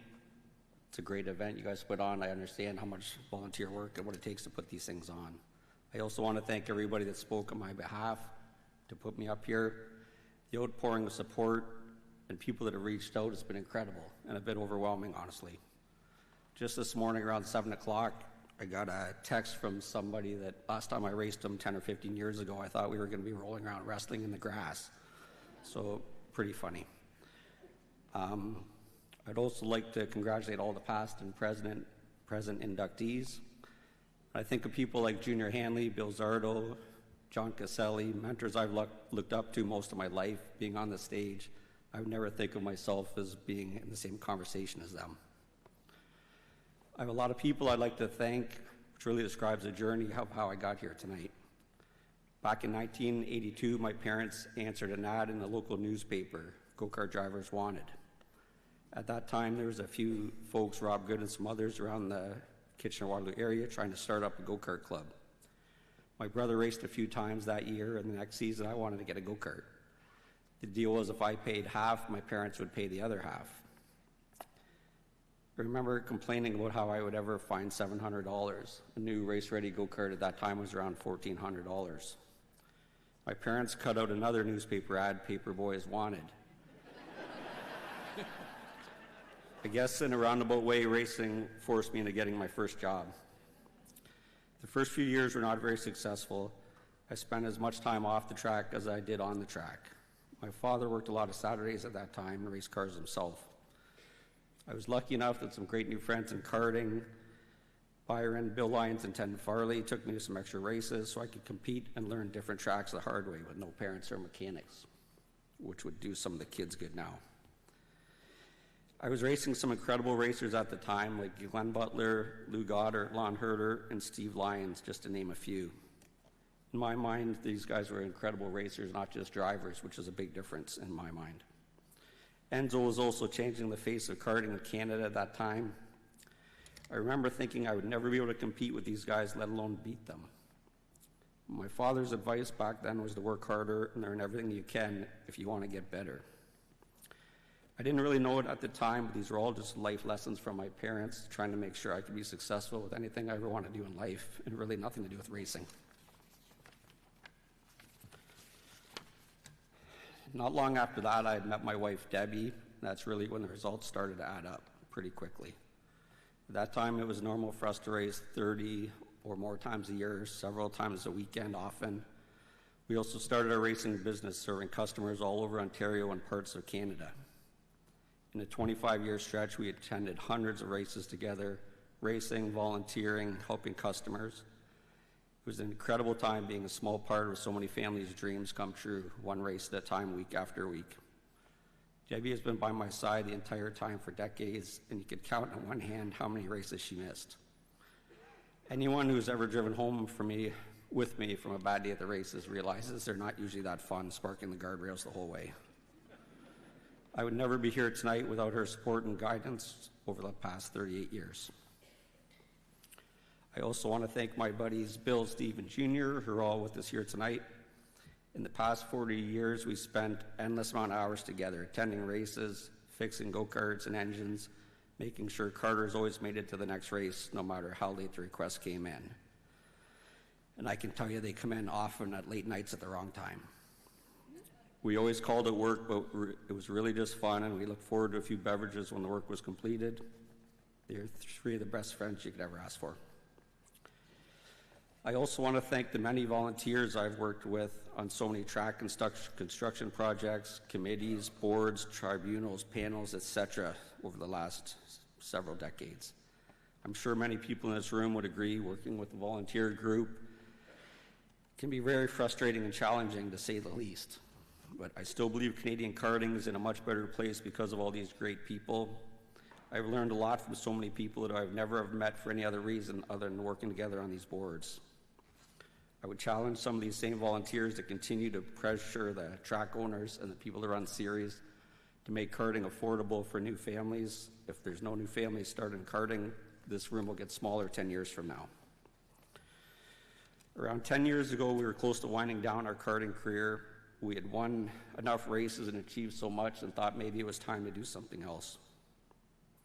WRKC was shutting down at that time, no track to race on and no money. Our daughter Sierra was around 5 years old at that time and could not wait to start karting and carry on the family tradition. We decided it could not end like this in regards to a home track. WRKC had a great group of supporters at the time. We were able to get the support of the community, fundraise, secure loans, contracts, and proceeded to build the go-kart track at Flamborough Speedway. I'm proud to say this will be the 19th season already racing at that location, which has been a great partnership and a great way to keep new karters to get into the sport at an economical level. Sierra started racing go-karts around that time, and we were right back into it, racing all over again as a family. The next 10 years were by far the funnest years anyone could ever have racing for us at any level. Getting to watch Sierra grow in the sport, meet new friends, mentor new karters, volunteer, and give back to the sport in the same way my father, Debbie, and I did for decades has been a pleasure and something we're really proud of. We got to win several major races the same day, which built memories we'd never forget. And I can assure you they're a lot funner ride home than when you crash. I hope Sierra, Ethan, and many other racing families can have even a fraction of the fun we've had and enjoyed over the past 43 years in the sport. Again, thanks to everyone who's involved, and I hope everyone has a great night.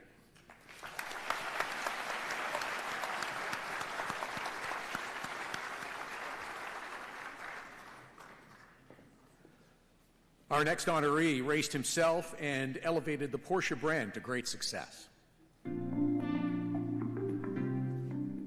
Deacon raced in endurance events over multiple decades and helped advance Porsche Canada's road racing involvement. While most of his career involved turning left and right, Deacon started out on the dirt track scene, competing at Welland County Speedway and Ontario Fairground tracks from 1970 to 1972. He started racing CASC events aboard a Porsche 914 in 1976 before racing in Molly Slip endurance events. Deacon won the 1980 Molly Slip Endurance Championship, driving a 911 Porsche RSR before becoming the first Canadian to be invited to drive for a major factory effort in the 24 Hours of Le Mans, co-driving a BMW M1 in 1981. He continued competing in endurance and road racing events in the early 1980s, including with co-drivers Jacques and Ludwig Conrath on the first Canadian team to qualify for the 24 Hours of Le Mans in 1983. Deacon became general manager of the Porsche division for Volkswagen Canada in 1983, helping conceive and bring to life a couple of Porsche initiatives. He started the Porsche Advanced Driving School with John Ross, meant for new car customers across the country. He also helped start the world's first single-mark Porsche series, the Rothmans Porsche Challenge. He continued to race and select Porsche and endurance events from 1987 to 1991. Deacon helped organize sponsorships and logistics for top Rothmans Porsche drivers Scott Goodyear, Richard Spoonard, and Bill Adam to compete together in the 1987 24 Hours of Le Mans. He was also instrumental in arranging quality TV coverage of Canadian motorsports in the mid-1980s. In his role with Volkswagen Canada, he helped lead the country's rise from Porsche's 13th largest market to the marque's 6th largest market. Please welcome David Deacon to the Canadian Motorsport Hall of Fame.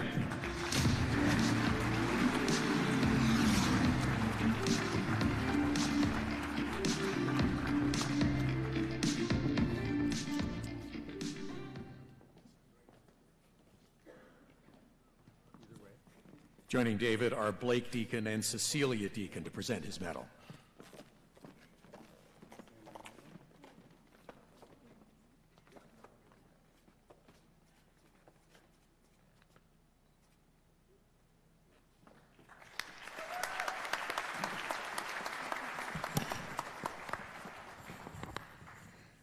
Like most of the cars I drove, this is set for somebody shorter. My joke used to be that in my height category, I was the fastest in the world. Anyway, it's amazing to be here. Thank you, Peter. The hall is very lucky to have that kind of energy driving this, and everybody I interacted with on the board, I was so impressed with. It's really a wonderful organization, and it does a great deal to help keep moving the sport along. I'm going to sort of focus a couple of ways differently, I guess. One is, I was amazed that in 1971, at Welland County, 10 years later, I could be driving for BMW at the 24 Hours of Le Mans. And I thought how I got there, in a way, really had only to do with one thing. I used to say, racing to me was like transcendental meditation at speed. What happened is, at the best times, you'd just come right down into the absolute center of the second. And you were living just so entirely in that second that it was like everything else went away. It was, in some ways, the most peaceful place you could ever be. At the same time, once in a while, terrifying. But it was cool, and I had so much joy in that. And I found in the process as well that the engagement was great, whether you won or not. That winning was really a wonderful thing, and I had one year when that happened quite a lot, but a lot of years when it didn't. When I look back, the other thing that happened is somehow I managed to parlay this, which my racing experience, into the job of running Porsche Canada. And if you think about it, I had no other automotive experience when I started that job, so that was my claim to fame. I'd raced a Porsche as a champion and then raced at Le Mans. When I started there, I go to work the first day, go downstairs, drive my brand new Porsche. I get another one in 2 months, whatever, that's great. Had to go to Bora Bora and set up the incentive trip and everything, and, tough things like that. So you can imagine, it was a tough job. It actually was in a very strange way, and that is, I got home and I went, now what am I going to do for fun? Because it was great. But I knew one thing I could do, and that was start the Porsche Advanced Drivers School, because the heart of the Porsche is the racing heritage. And I thought, if people could get a feel, because most drivers can only drive to about 30 or 50% of the car's ability. If we could take them up to 60 or 70%, they would really understand what an amazing car this was. And that was unbelievably successful. And when I was doing that, we didn't charge for that program. We just made it part of what happened when you bought a new Porsche. The other thing that came along, this gave jobs, by the way, to people like Rick, who was really having a hard time getting jobs. But the other thing that came along was the opportunity to really do something for the Porsche 944. And that was a big part, that racing series was a big part of how Canada did move from the 13th largest market in the world to the 6th.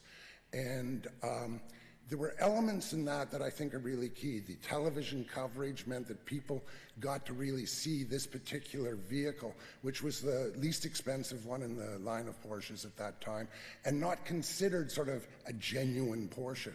Well, that all changed in Canada, and nowhere did it gain greater acceptance than in Canada because of that series. The factory actually imitated what we did, and it's kind of a neat thing that we can claim that Canada had the first international single mark Porsche racing series. So anyway, those are some of the memories I have. Somebody asked me recently, what did I think about this? Was this a big honor? Was this a big thing in my life? And certainly it is, and it is humbling. But you know what?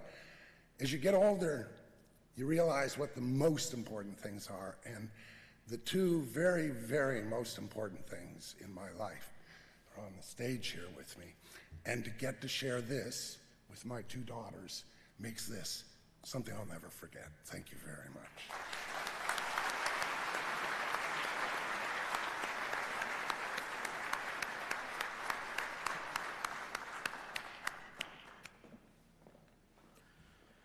Our next inductee in the media category.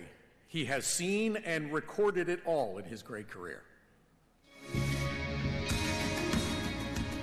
From dirt to pavement and sun to snow, Claude Gariepy has helped capture a wide variety of racing events through his lens for the past 50 years. Born in Quebec, Gariepy's father and brother were accomplished filmmakers. Gariepy moved to Ontario in the mid-1970s to film car races.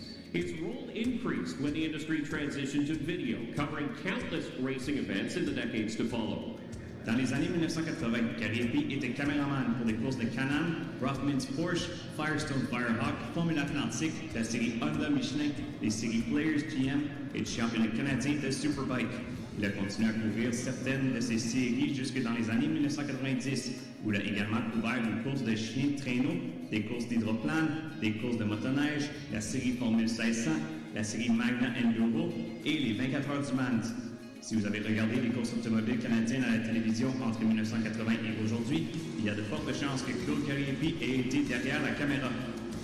Gariepy captured about 200 rally events in Canada and the U.S. between 1991 and 2015, while also doing work on World Rally broadcasts. He covered the Targa Newfoundland from 2010 to 2018 and has captured about 350 CASCAR and NASCAR Canada Series races between 1994 and 2005. He's also done camera work for broadcasts of the Porsche GT3 Cup Canada, Canadian Dirt Racing, FPL Sports Car Championship Canada, FPL Radical Cup Canada, and Nissan Sentra Cup over the past decade. Gariepy's shots have been visible across the country on networks including TSN, RDS, CTV, CBC, and Sportsnet. He's worked as the lead technician for producers such as Lawrence Partington, Jim Robinson, and Joel Robinson, while also holding a role with the players team, documenting their Champ Car, kart, IndyCar journey for TSN and RDS. The veteran camera person became an instructor at Loyalist College in Belleville, Ontario, to share his knowledge with the next generation, while continuing to be a storyteller of Canadian racing through his ongoing role at the track. A third generation of Gariepy camera operators, Dean Gariepy, is also busy during the summer at a host of racetracks, just like his father. S'il vous plaît, accueillez Claude Gariepy comme nouveau membre de la catégorie média du Temple de la renommée du sport motorisé canadien.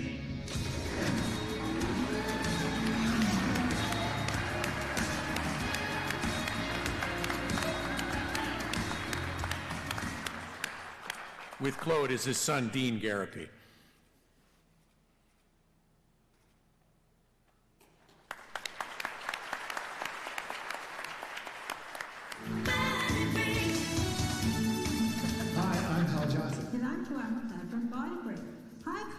A huge congratulations on being inducted to the Canadian Motorsport Hall of Fame. After 50 years of shooting amazing moments in Canadian racing, this award is well deserved. You've always had a racer's eye, knowing when to hit record, when to stay on the shot, and when something is going to happen. And you brought that same professionalism and passion to body breaking, helping to shape it right from the very beginning. Our very first body break show back in 1988 was about cycling, so it just feels right to be out cycling today. And you brought your creativity and patience and a belief in us, and our foundation for Body Break was built because of you. But more than anything, you're just a great guy. And you'll never forget what Claude Gariepy would always say, dangerous Jeep, let's do another one for safety. You always tried to tell us to do the very best. And we did. And we tried for you, Claude. Until next time, keep fit and have fun.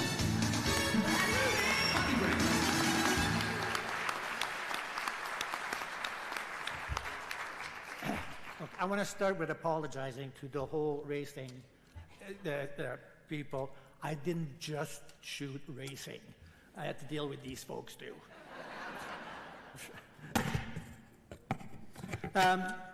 First of all, it's humbling, thrilling to join the Hall of Fame with all you folks in the class of 25. I'm not a racer. I love racing. I'm passionate about racing, but I've never officially driven a race car. But I've shot most of you doing some stuff, some good stuff, and sometimes maybe not so good stuff. That's my fault if it's all been shown to people. Also, thank you to the Hall of Fame, to the selection committee. I gather it's sort of a group of people that got me here. Thank you very much. That's the furthest thing away that was from my mind. This all started with my dad. I spent so much time on film sets and TV studios, it was bound that I would end up in the business, no matter what. And of course, so there is my father, is my older brother, myself, and now the next generation. So there's nothing else I was going to do. At 12 years old, I knew I was going to be a cameraman. It's really that simple. You got a passion, you got to go for it, and I had that passion. And then, at one point, my brother, who was, again, also a cameraman, took me to an F1 race at Tremblant. And because we were media, and in those days, paddocks were not like they are today, right? It was just people in the field basically getting their cars together. So I got to sit in Jackie Stewart's car, and then go stand by the track, because we always had, still to this day, special passes to get close. So that was pretty impressive. So now that was my second passion. So shooting, motorsports. And I ended up earning a living doing both. So that means I've never really worked a day in my life. It's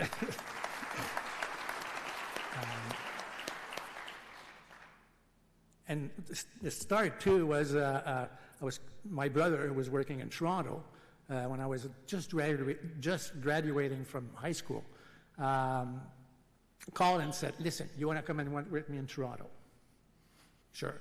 Went to see my dad. I said, "You okay with this?" My dad didn't have that much education. Said, "Yeah, you've got a year. If you don't make it after a year, right back to school." And Dad, I think I did okay. And better yet, I ended up teaching and being a professor in a college. So to me, that's worth thanks, Dad, twice. Okay? So moved to Toronto, and the first race I shot for the French CBC was at Pinecrest Speedway in 1970, I'm pretty sure it was 73 or maybe 74. So that was another bug, and did that. And then through the CBC, got to go cover stuff. We had to make sure we specifically did stuff for Francophones from Ontario. So we had to find somebody so I could go to the Grand Prix Trois-Rivières, which we spent a lot of time there over the years. I'd love to tell all the stories. We'll be here for 3 days. Because again, some people on the rally world think that's all I did. Oh, Claude's a great rally cameraman. Well, yeah, on some weekends it's you guys. But then the NASCAR people say, "Oh, you're a great NASCAR cameraman." Well, yeah, on those weekends, that's what I do. Actually, at one point there was a discussion as to what type of motorsports I have not covered. I found 2.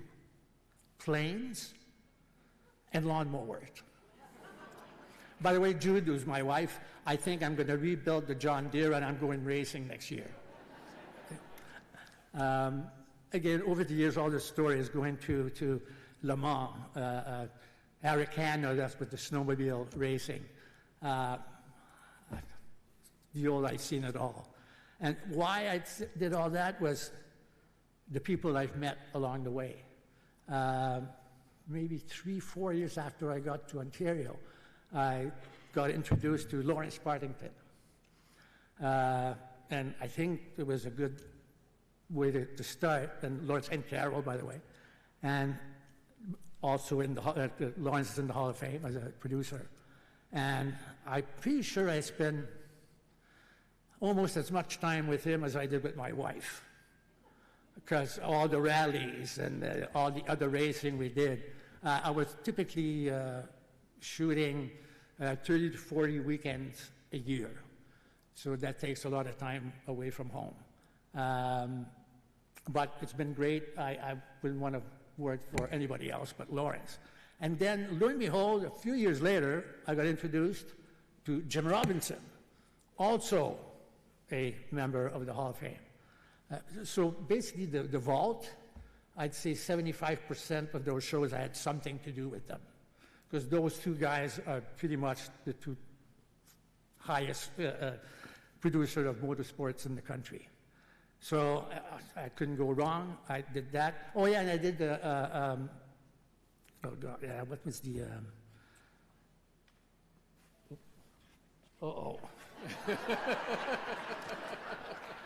You see, as a cameraman, nobody ever flags me. So I don't know what he's going to do with that. I didn't watch it because I got a cane too. But seriously, I've had a charmed life. I mean, really. I'm one of those few people, you all know the old joke about how to become a millionaire in motorsports. Start with multi-million. I always came back home with cash. So, you know, made the money, never worked.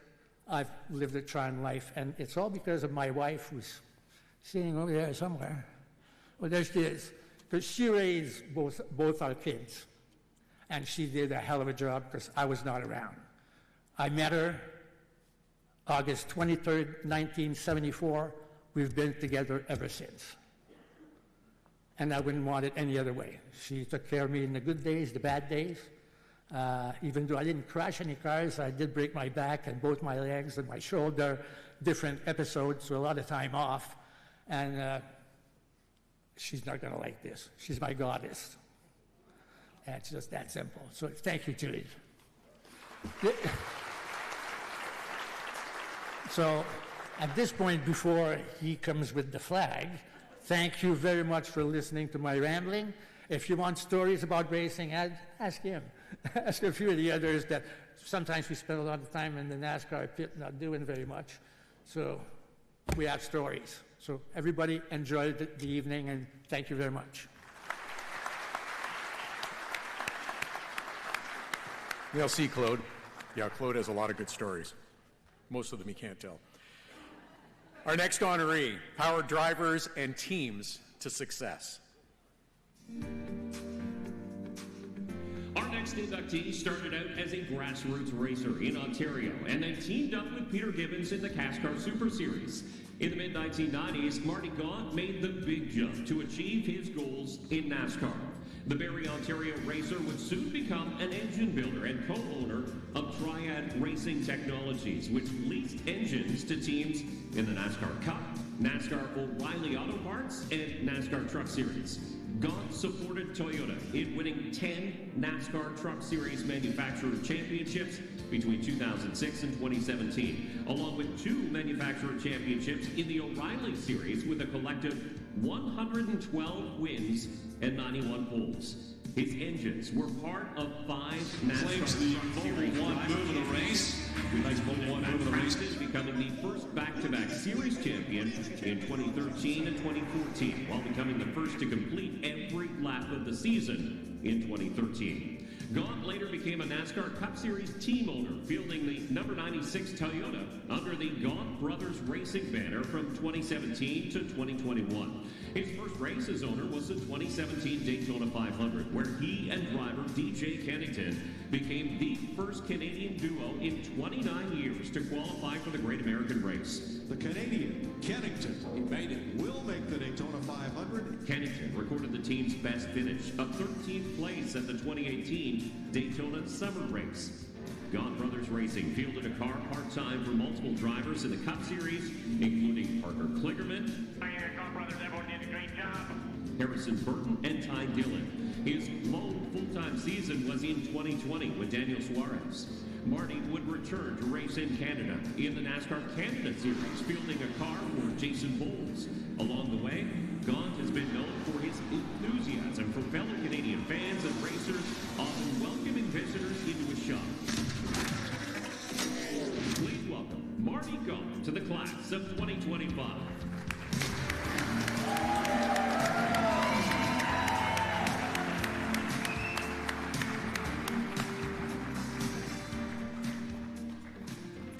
As Marty makes his way up to the stage, we want to welcome some surprise guests that got here just to be part of this ceremony for Marty. Tyler Gibbs, the president of TRD, Jack Irving, the GM and VP of TRD, and Mark Chambers, the general manager of TRD North Carolina. Thank you for joining us tonight.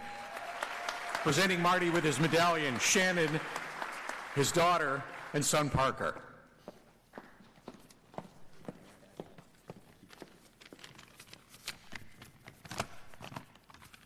All right. Great video, by the way.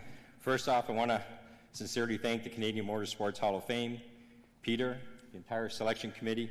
This is truly an honor, and congratulations to all the other nominees this evening. Being included amongst you is incredibly humbling. Racing to me has always been a journey of passion and relationships. From competing at Sunset Speedway back in 1978 to where I am today, none of this would have been possible without the people along the way. Those willing to offer a word of advice, a helping hand, or even just a friendly reminder of who you needed to beat on any given weekend, or maybe who you should stay away from. My brother John took me to my very first race when I was 13 years old. From that moment, I knew exactly what my passion in life was going to be, spending the next 50-plus years at the racetrack and loving every minute of it. My brother John led by example, showing me that if you worked hard, put in the time and the effort, treated people well, good things would eventually happen. Those life lessons were taught early, and they still guide me today. Thank you to my brothers Mike and Ed, who offered the support or maybe even tolerance of my love of racing and always kept me in line. One of my fondest memories came when John decided we had too many crew members, and they were more interested in the party than the work. He announced he was only taking 2 crew members to the track from then on. I honestly thought my days at the racetrack, they were over. Who takes their 13-year-old brother instead of a group of buddies who might enjoy a beer or 2, or in our case, 10, after the races? Well, to my surprise, John chose me and one other guy named Scott Chamberlain, fondly known in our family as Hammerhead. Those drives up and down the 400 with my brother John and Hammer were some of the best days of my motorsports career. Thanks to Chuck Kenny, who also allowed me to learn and live out my dream on his dime. Other longtime friends I made at the track were Mark Dilley, who was inducted into the Hall last year. Without Mark's dad, Dave Dilley, and his family allowing me to spend countless nights sleeping on their couch, who knows where I'd be today. As the journey continued, I was fortunate to meet and learn from some of the most respected people in the business. Peter Gibbons gave my brother-in-law, Murray Tim, and me a chance of a lifetime, not only to race in Canada, but also the opportunity to head south and race in NASCAR. It was another relationship that changed my life, and I think I can say it changed Murray's life too. Thank you, Peter and Lovey, for the opportunity of a lifetime. Without you, my life in motorsports simply wouldn't have been possible. And to Murray, so glad we're not sleeping above the race shop anymore. If I fast forward my career into the South, I was honored to work at Penske Racing, Red Bull Racing, and Petty Enterprises. I was fortunate to own and operate Triad Racing Technologies, where we built engines for some of the greatest drivers in the world. At Gaunt Brothers Racing, alongside with my friend and trusted general manager, Mark Chambers, I was proud to field a car in the Daytona 500 with someone I deeply respect and Canadian Hall of Famer, DJ Kennington, who is here tonight. Those are just a few examples of the experiences that come along from long-lasting friendships built over the years in the garages across North America. With that, perhaps my most impactful partnership is the one I have shared with Toyota and TRD.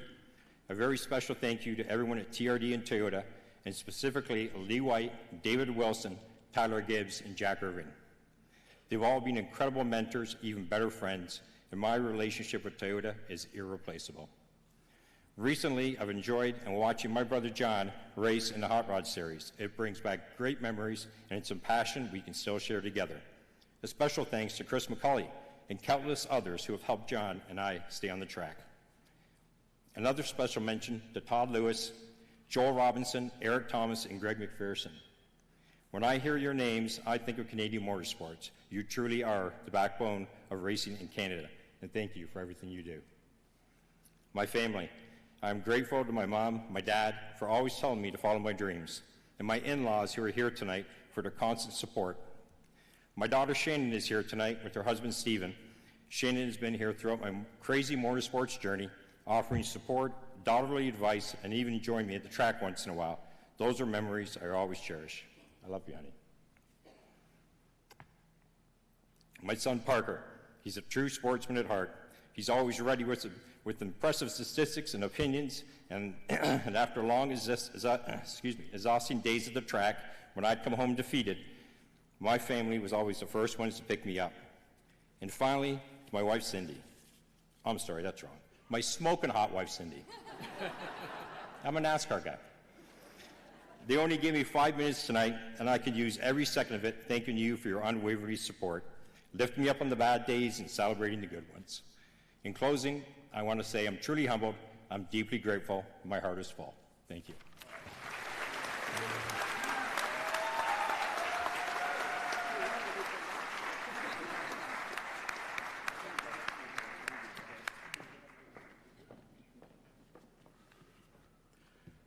This next honoree has lots of victories and lots of titles racing in the dirt. Pilote de l'une des équipes les plus titrées du Québec, David Hébert a accumulé plus de 2 douzaines de championnats et d'innombrables victoires en course sur terre battue. Originaire de Saint-Damas, Québec, Hébert a débuté en compétition Dirt Sportsman en 1994 avant de passer à la catégorie Dirt Modified 2 ans plus tard. Hébert has raced locally at multiple Quebec tracks, recording 21 358 modified track championships across 3 facilities, with 9 Autodrome Granby titles, 7 Autodrome Drummond titles, and 5 RPM Speedway championships. He's tallied more than 200 feature wins, most recently capping off his one racing career with 7 feature wins overall and finishing runner-up in the standings at Autodrome Granby in 2025. Hébert has regional success in dirt racing across Ontario, Quebec, and the northeastern U.S. He won 3 championships in the Canadian Confrontation Series for 358 modifieds between 2006 and 2009. He's a 4-time Mr. Dirt Car 358 modified champion, and he won the 2023 Canadian Big Block Series title. Hébert became the first Quebec driver to win a feature in the Short Track Super Series in 2024. Hébert possède également une expérience en stock car avec plusieurs départs en casse-car en 1999 et 2001 et 2 départs dans la série NASCAR Canada à Wickens Speedway en 2023. Lorsqu'il n'est pas derrière le volant, les membres du comité des pilotes de voitures modifiées sur les pistes de terre du Québec. L'année 2025 a marqué le 26e anniversaire de la collaboration entre Hébert et l'écurie Team One. Ce fut une période légendaire pour Hébert et les propriétaires de l'écurie, Gaétan Beauregard et Serge Desjardins, avec le soutien de J.C. Payen. La fin de la collaboration entre Hébert et Team One restera comme l'une des plus fructueuses de l'histoire du sport motorisé canadien. Hébert a cumulé 1019 départs en 30 saisons, remportant 205 courses et obtenant 774 top 10. Accueille David Hébert, alias Mr. Dirt Modified, au temple de la renommée du sport motorisé canadien.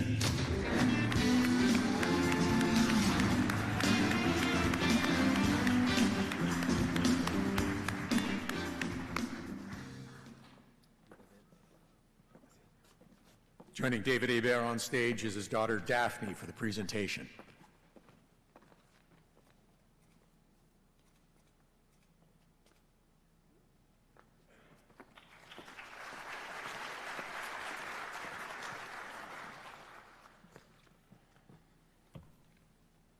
Thanks, everyone.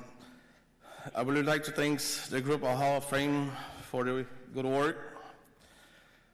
Mon speech va être en français ce soir. Je suis bien content de recevoir cette nomination du Hall of Fame.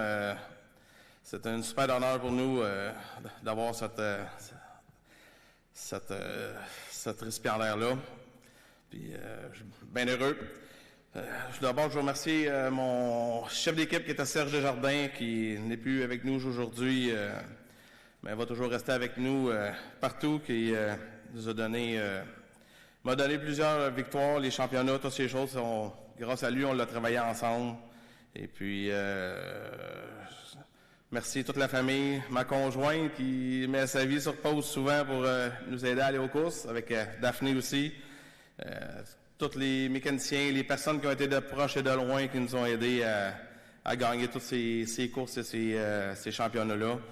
Je voulais tous les remercier beaucoup, les personnes importantes qui ont été là un petit peu pour moi dans les 10 dernières années. Jean-Claude Payet de Payet Automobile qui nous a été commanditaire majeur dans les 10 dernières années. Freightliner de Drummondville, Maurice Lamberner.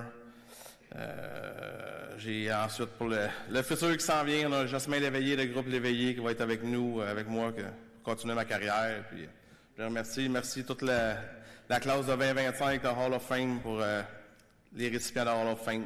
Thanks.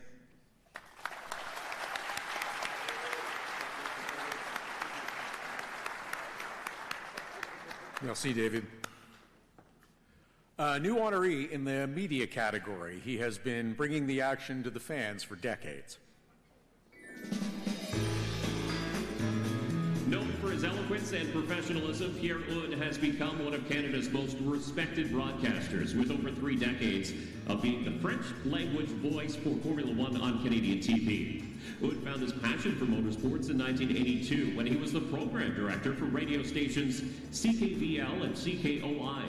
He became captivated during a Canadian GP promotional press conference featuring Gilles Villeneuve. 2 years later, he started working for the F1 event, helping build its public address announcer program.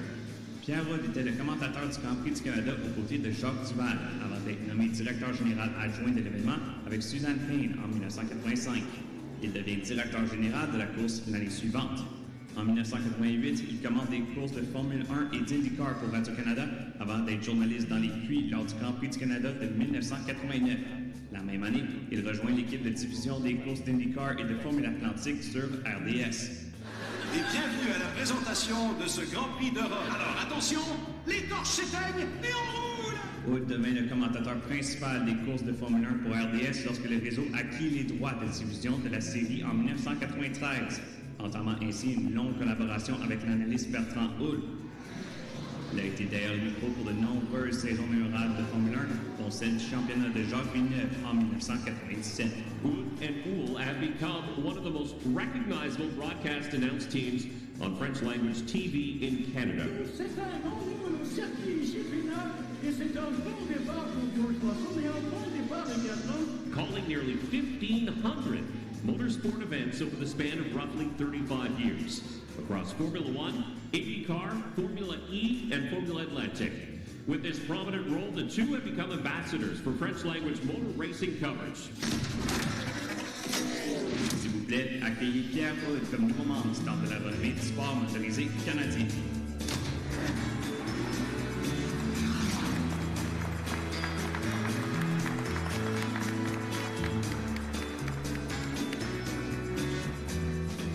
Congratulations to Pierre. He is unable to be with us this evening. He is actually in Italy working, so we will present and accept the award on his behalf. He did send us a video message, though, that he'd like to share.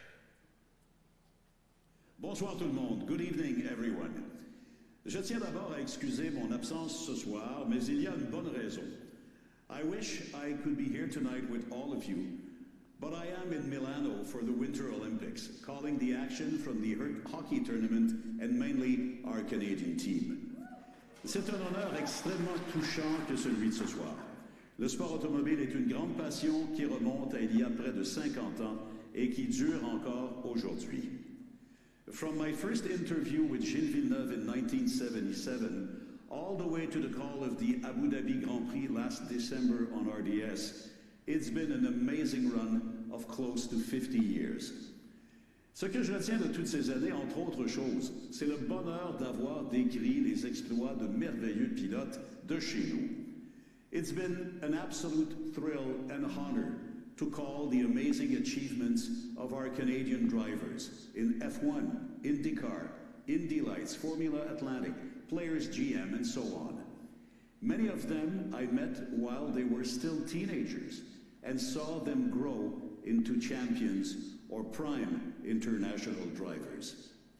Je suis aussi très reconnaissant d'avoir eu le privilège de diriger le Grand Prix du Canada en 1985 et 1986. Many of you visited my office on the Circuit Gilles Villeneuve in the mid-80s when I was running the Canadian Grand Prix. I still cherish every moment of this exciting part of my life. Je tiens à saluer tous ceux qui sont intronisés ce soir. Vous méritez tous cet honneur. Bravo. To all the inductees tonight, I say congratulations. It's all so well deserved. Je remercie RDS pour sa confiance envers nous. And I want to thank all those fantastic production people I had the privilege to work with along the way. Je tenais à garder mes dernières salutations pour mon inséparable collègue Bertrand Houle. Que nous soyons admis tous les deux au temple de la renommée ensemble me comble de bonheur. Chaque dimanche, depuis près de 35 ans, nous partageons notre passion pour la F1 et renouvelons notre engagement de bien servir nos téléspectateurs. Bert has been an amazing partner throughout this ride. His knowledge, his amazing level of preparation, his love for motorsport are a blessing for our viewers. Bravo, mon collègue et ami, well deserved, Bert. Je vous souhaite une belle fin de soirée et merci à Peter Lockhart et au comité de sélection. Have a great night, and once again, thanks to Peter Lockhart and the selection committee.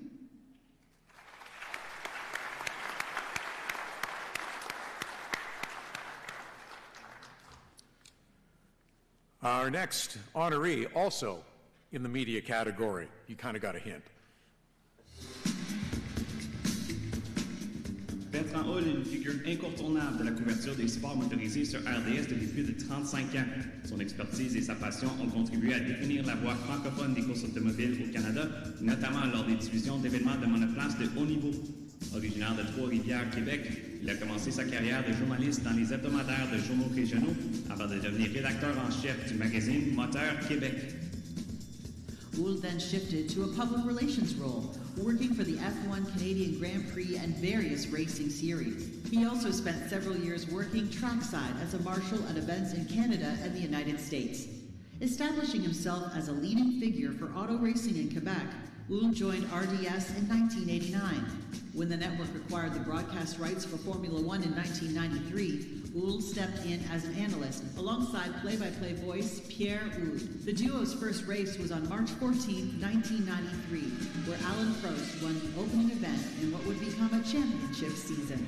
Houle commente les courses de Formule 1 depuis des décennies, incluant des périodes marquées par le couronnement de Jacques en 1997, les 7 titres de Michael Schumacher, la domination de Lewis Hamilton, 6 championnats et 73 victoires en cette saison, et les 4 titres consécutifs de Max Verstappen.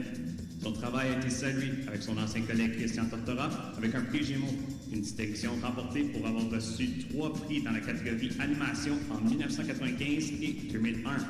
Houle and Houde have become one of the more recognizable broadcast announce teams on French-language TV in Canada, calling nearly 1,500 motorsport events over the span of roughly 35 years across Formula One, IndyCar, Formula E, and Formula Atlantic.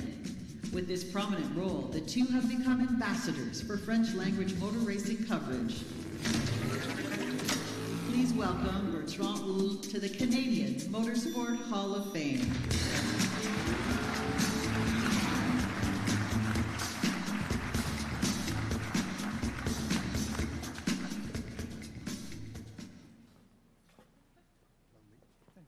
Presenter for Bertrand Houle is Manon Sans-Souci.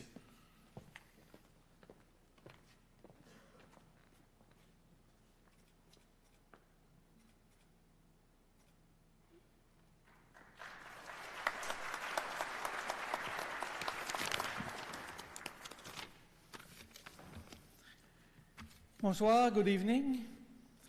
Natif de Trois-Rivières, comment ne pas s'intéresser à la course automobile lorsqu'on habite à moins de 2 km du premier circuit urbain en Amérique du Nord? Bravo à tous les organisateurs qui ont fait vivre cet événement depuis 1967. 2 kilometers, I was born close to the Three Rivers racetrack. I was a spectator at first, young. Then I saw those people dressed in white working trackside. Track marshals. I said, these guys, they have a lot of fun. I want to be in there. So I became a track marshal.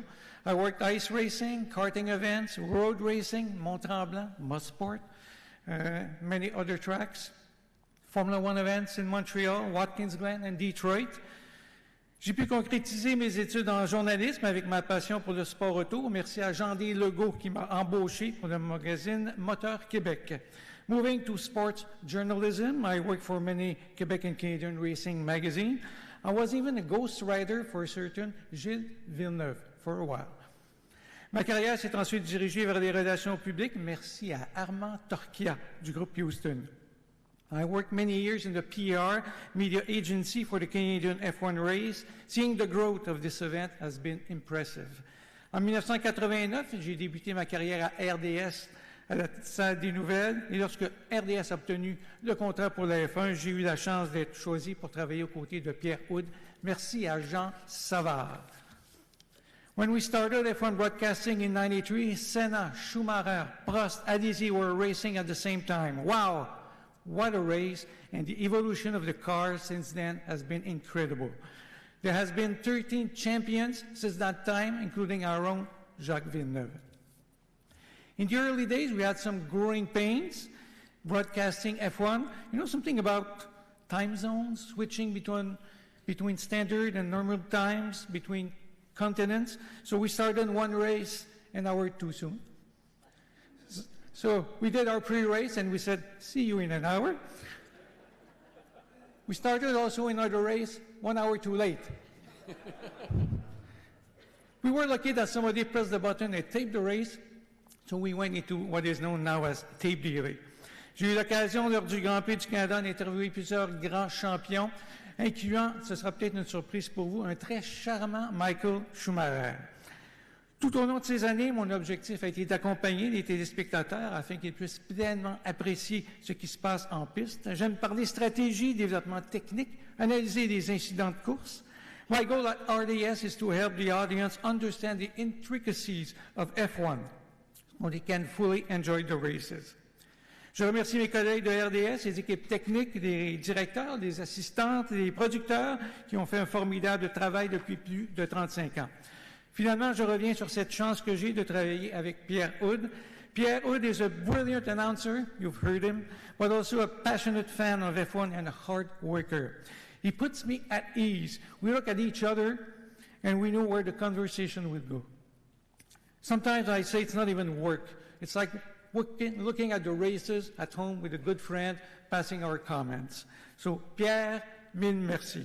Merci à ma conjointe Manon pour son appui et ses encouragements. Thank you, Manon, for putting up with the crazy working hours of a Formula One season. To Peter Lockhart and the selection committee, thank you for this honor. Bonne soirée.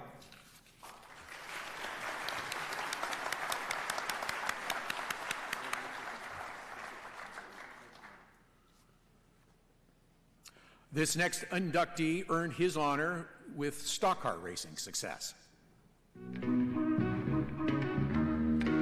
Our next inductee was a dominant force in stock car racing on Vancouver Island, with his success ultimately leading to NASCAR opportunities.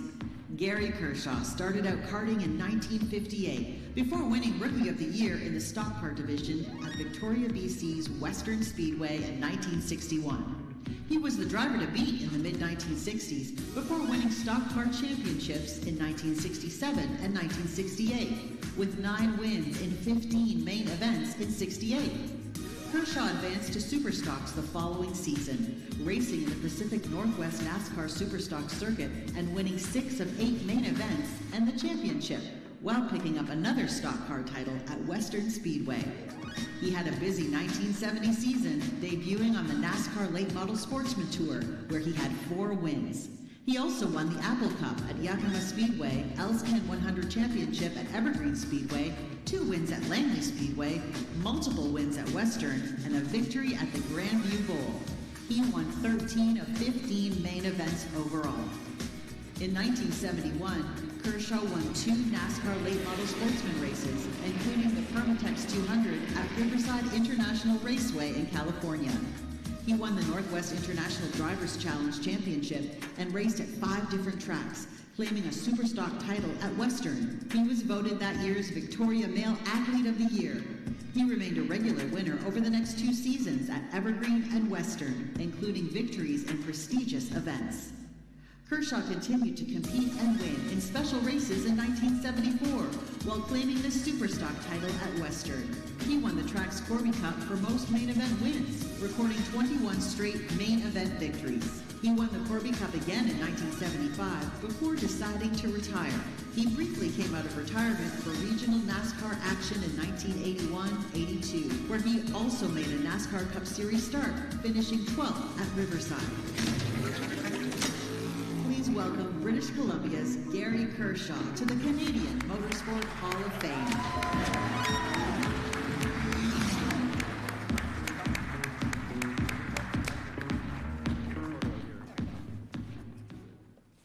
Joining Gary is Donna Kershaw.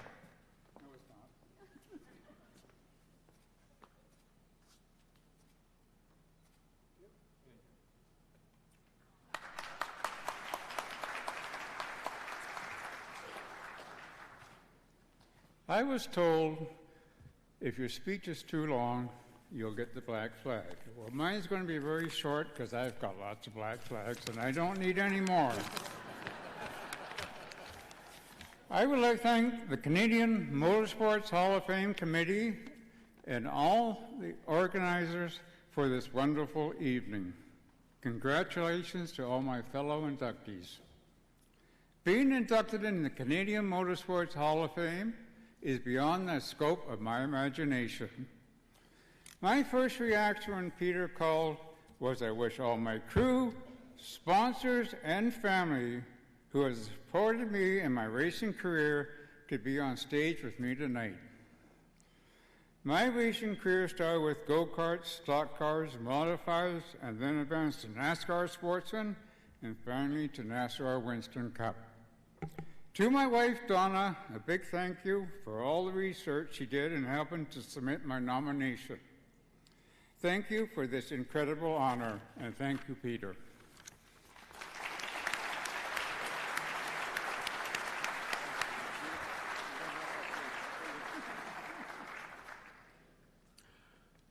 Our next honoree started back racing in the 1960s.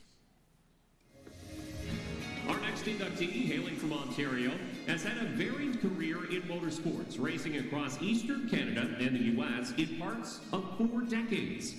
Vic Parsons started out in 1960, winning Rookie of the Year in the Hobby Division at Pinecrest Speedway. He won races at Pinecrest and Stittsville the following year before winning big money specials aboard a modified in Ontario and New York State in 1962. He raced a late model at Pinecrest in 1963, recording multiple feature victories before finishing runner-up in late model points at CNE Speedway in 1964, while also competing in Lancaster, New York. Every Saturday night is Race Saturday at Pinecrest Speedway. Racing for the O'Keefe Award at Pinecrest Speedway, the racing capital of Canada. Parsons raced on Fridays at Barrie Speedway and Saturdays at Pinecrest in 1965, winning a track championship at Barrie. He continued winning races aboard a late model over the following 2 seasons, competing at tracks in Ontario, Indiana, and New York. He then tried his hand at something without wheels, winning a hydroplane boat race at Niagara-on-the-Lake, Ontario in 1968. Parsons competed throughout the Northeast from 1969 to 1972, winning big money features and getting an opportunity at stock car racing's highest level, finishing 9th in his NASCAR Cup Series debut at North Wilkesboro in 1972. He ran 18 of 28 races in the Cup Series the following year, recording 6 top 10 finishes and ending up 30th in points. This included a 10th place finish in the 1973 Daytona 500, which remains the best result by a Canadian in the prestigious event. Parsons returned to Ontario, racing in the Export A Series at Cayuga, Delaware, and Windsor from 1974 to 1976, before stepping away from the driver's seat. He later made a comeback in motorsports, competing at Sunset Speedway in 1998 before winning a track championship at Peterborough Speedway in 2002 at the age of 63. Please welcome quick Vic Parsons to the class of 2025.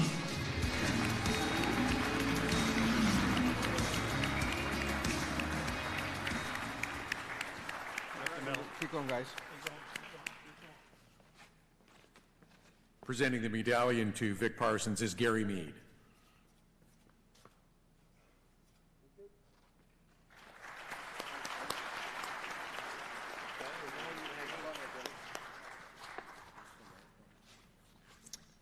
this takes the cake. I thought, gentlemen, start your engines at Daytona. Probably the highlight of my life, but I'm afraid not. This got them all beat. Got a phone call from Peter. I do garage doors and openers. I said, who's this? He said, Peter Lockhart. I'm going to congratulate you. I figured that some guy wanted a garage door fixed. He said, we've been inducted into the NASCAR, or the Canadian Stock Car Hall of Fame, Motorsports Hall of Fame. I had to pull over. I got to thank a lot of people. Some of them are here, some of them not with us anymore. Bob Brown for oil supply. My crew chief, Wayne. Corey. David got me sponsors like George and Pontiac, Jackson's Toyota. My wife, who right now I got 2 bad knees. She's here from Florida. She should be in the warm states where it's 80 instead of shivering here with 3 coats on when it's 70 inside. She's here to help me through knee operations, and I thank you, sweetheart. Last but not least, my son Steve, who's given me more support than he can ever realize. I love you, Steve. He does the same today when I can't do it. I got a bit of a story to tell. It's one that some have heard, most have not. How did the kid from Willowdale ever get to NASCAR? As you see from the things, I'd been running lots. I got a phone call from my buddy in North Carolina. He said, hey, early March, fly down to Atlanta. We need a good helper. Take a couple weeks holidays. Sounds like a plan to me. So I told the service manager at a dealership in Aurelia, I said, how long? I said, a week and a half, 2 weeks. I flew to Atlanta on Thursday, Friday, Saturday, Sunday. What an education. Flew home 6 weeks later. He said, how long are you back for? I said, I don't know, a couple of weeks or so at least. Anyway, I said, I really don't know. And I got another phone call. Flew to Charlotte at the end of May. Stayed. Harold had gone to Florida, worked for Dygard. So it was just Bill and I. We went to race, whatever. Got to Martinsville. Loaded the car, put it on pit road, set up the pits, parked the trailer, did whatever needed. No Leroy. Had lunch. No Leroy. Bill says, you got a driving suit and helmet in that truck? Yep. You better put it on. We got to put some laps in this car. He'd never seen me drive, but I guess Harold told him. So I went out, warmed the tires, did a couple of hot laps. We only did 2 in those days. Come back in, stopped at Goodyear, said, did the tire temps change a little bit? I know I'm going to get a black flag for this. I can see from that timer. And we changed the tires. Bill said, it's the wrong tires. Put the right tires on. Okay. I go out, do a good hot lap, and holy, these things are fantastic. So I stayed for 3 laps just because I wanted to try a hot one. On the way home, Bill said, we're going to Wilkesboro next weekend. He said, we're going to take the car down. You can qualify it, drive it, run a 400 laps, finish 9th. Went home Christmas, New Year's. Back to work January. Had to fix the car. The back end was tore off it. Thanks to Dick Brooks and Buddy Baker. Anyway, I did that. And he said, look, I've gone to work for Banjo. We're building a car for Foyt. He said, I'm going to be crew chief and a shop foreman. He said, how about if you fix the car, take it to Daytona, paint it, letter it, I'll be around if you need me. So I had to put a whole back-end body on it, did that, painted the car, lettered the car, took it to Daytona, ran 10th, and the rest is history. Thank you.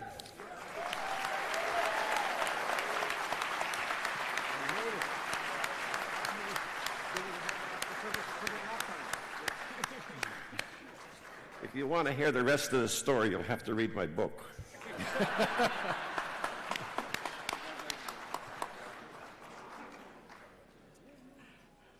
Thank you, Vic. Our next inductee is responsible for building the business of motorsports in the West. Our next inductee played a significant role in growing the Edmonton, Alberta racing scene, operating a multi-track facility for more than 2 decades. Robert Reeves started out as a driver at Capital City Raceway, winning Sprint Car Rookie of the Year in 1995 before purchasing the facility in September 1997. The property, which featured a drag strip and clay oval, was renamed Labatt Raceway, becoming the first regional motorsport venue in North America to use a title sponsor as its name. Going through a few rebrands before its current Rad Torque Raceway name, Reeves was at the helm through the venue's expansion efforts. The drag strip hosted the first Canadian IHRA national event in 2003, with the series returning through 2013, while the Oval hosted the World of Outlaws Sprint Car International Series from 2007 to 2016. A new track was added in 2013 with the creation of a 14-turn, 2.7-kilometer road course. Reeves helped develop safety education initiatives over the years, including a weekly program fostering responsible street legal racing for young people. A junior dragster program was created to help foster respect for automobiles and safe driving skills for kids aged 7 to 17, and a drifting program was created for young and enthusiastic drivers. Additionally, Reeves helped launch the Top Eliminator Club, open lapping and motorcycle track attack programs. He also led charitable efforts, with $125,000 in product in kind and cash donations distributed to groups in the community. His work at Rad Torque Raceway earned him several awards over the years from various organizations. Reeves sold the facility in 2023, but remains active in motorsports as a road racer and as a top dragster team owner for his son Chevy. Please welcome Robert Reeves to the Canadian Motorsport Hall of Fame.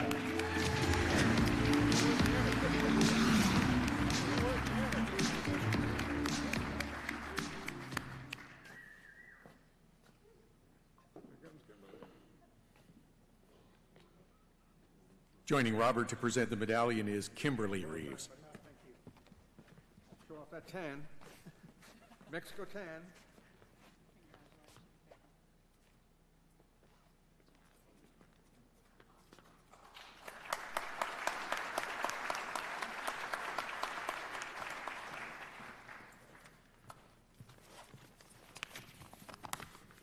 Good evening, everybody.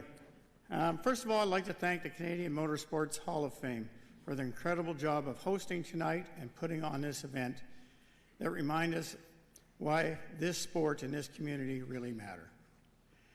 My family is the real horsepower behind everything I've ever done. My wife, Kimberly, my rock, she was there for 26 years at the facility working close with myself. My sons, Colin and Chevy, were there as well. Without them, nothing would have happened. Every win, every late night, every we'll figure it out moment, they were front and center and strapped in for the whole ride. This all started back in 1998 when a group of 10 motorsports obsessed business guys got together to buy the assets of Capital Raceway out of bankruptcy. We didn't know if we were saving the track or signing up for a lifetime of stress. As it turned out, it was both. That group quickly became two because apparently no one enjoys living at the racetrack. From day one, we believed the track needed a corporate identity. Labatt Raceway was born as the first corporate name on a motorsports facility in North America. A year later, Labatt bought the rights to Budweiser Canada, and then suddenly we were Budweiser's Motorsports Park. Budweiser was a sponsor, a great partner, but it was the only facility in the world that Budweiser put their name on. So we were pretty proud of that.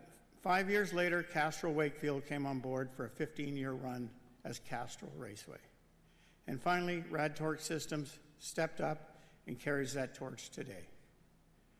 We knew we had to grow fast. National and international events weren't optional, they were survival. In 2003, we brought in the IHRA Rocky Mountain National Event, and that continued for many years. 2000 to 2016, the World of Outlaws took over our clay oval. 2012, 2013, CMRC Motocross Nationals. And 2014, when we opened up the new 2.3 kilometer road course, CSBK was there to join the party. Monster Jam, drifting, corporate track events, Magic of Lights. If it had wheels, engines, or fireworks, we probably hosted it. In the final years of ownership, it came down to just the Reeves family for 7 years. In 2023, after 26 years of ownership and working every weekend from April to October, we made the tough call to sell Rad Torque Raceway. After 2.5 decades, we figured we earned at least one summer where we didn't smell like race fuel. My own racing story started in 1995 with legend cars, quickly moved to sprint cars for 4 years, and finished off with late models. Cars have always been my life. Literally, I started at my dad's Esso gas station at 12 years old and didn't stop pumping gas till I was 18. Had a lot of fun, and it really helped me in business and launch my career. In 1987, I launched Global Power Systems, my diesel engine business, which I'm still running today. But motorsports adventure wasn't done with us. Last year, the family and we decided to jump back in, and this time on the other side of the fence. Instead of promoting races, we are now attending races. 2025 was our rookie season as Reeves Performance in the professional class of Pro Mod and the Outlaw team. In 2026, we will see us running IHRA, NHRA national events and top Canadian show. Chevy, my youngest son, is behind the wheel of the 70 Chevelle we call the Yeti. Colin and his team a dynamic range of capturing every moment.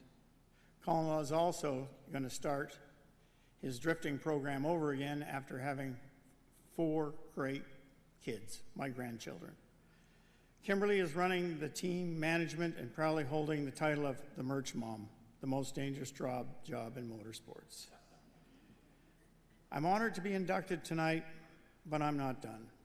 The tracker operator chapter may be closed, but racing chapter is wide open. We're just getting started, and the Reeves family is full throttle. So again, I'd like to thank everybody, especially my family, Kimberly, who helped me through every year of my career in the motorsports business. I'd like to thank everyone and all the inductees for coming out here tonight. Thank you.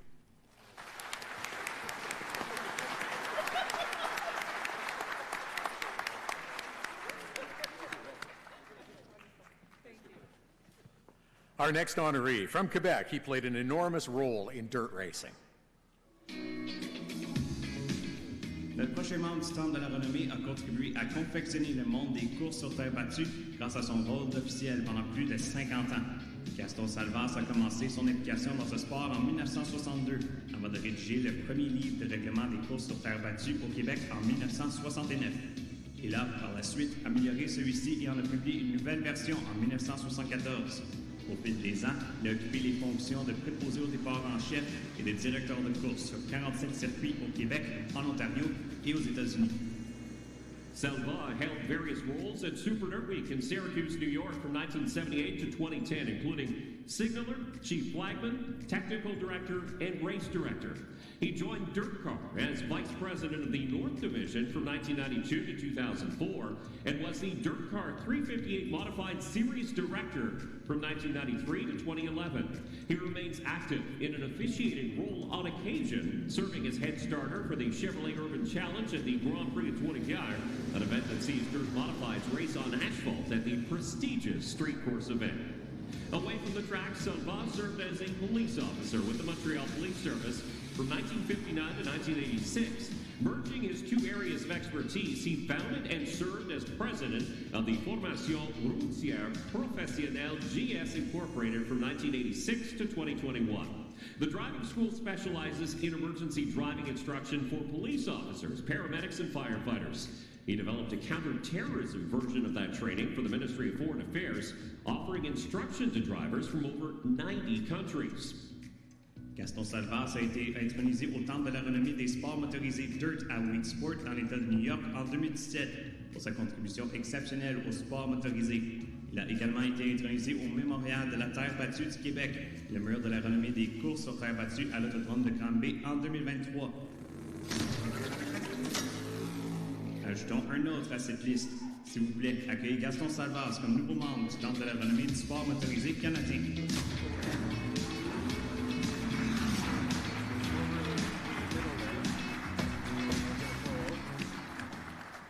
Joining Gaston and Peter Lockhart is Rachel Lemoine presenting the medallion.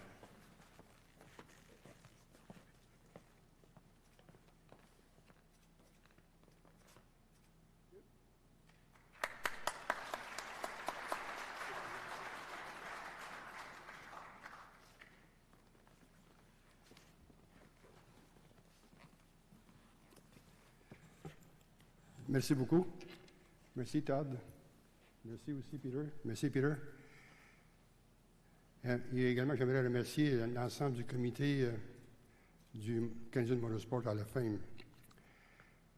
Well, it all started something like a long time ago, 1963, when my brother and I took a car to the Rebel Speedway in Granby, Quebec. And at the time, I should say that the sport of dirt racing was not too elegant. In fact, it was quite wild. For the old people here, my age, I think you have a good souvenir of that. A lot of cars were coming straight from the scrapyard, and some racers as well.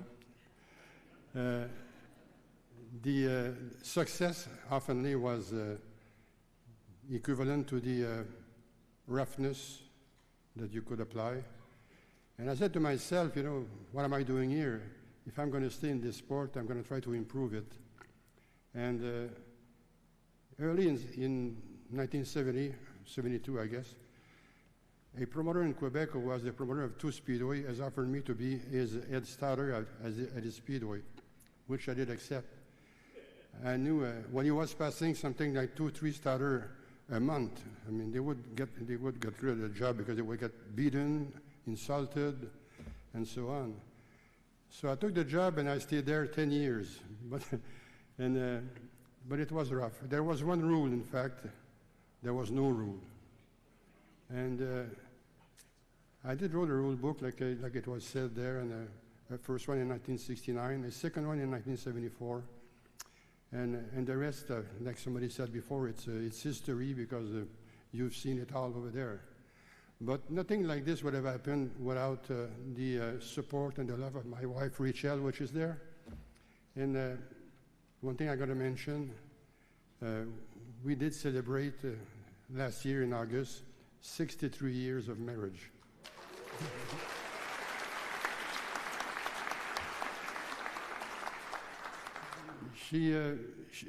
She was a school teacher for 35 years, and when she did retire, she was alongside of me for quite some time after that, and she even was inducted in 2004 for Women in Racing by Dirt Motorsport.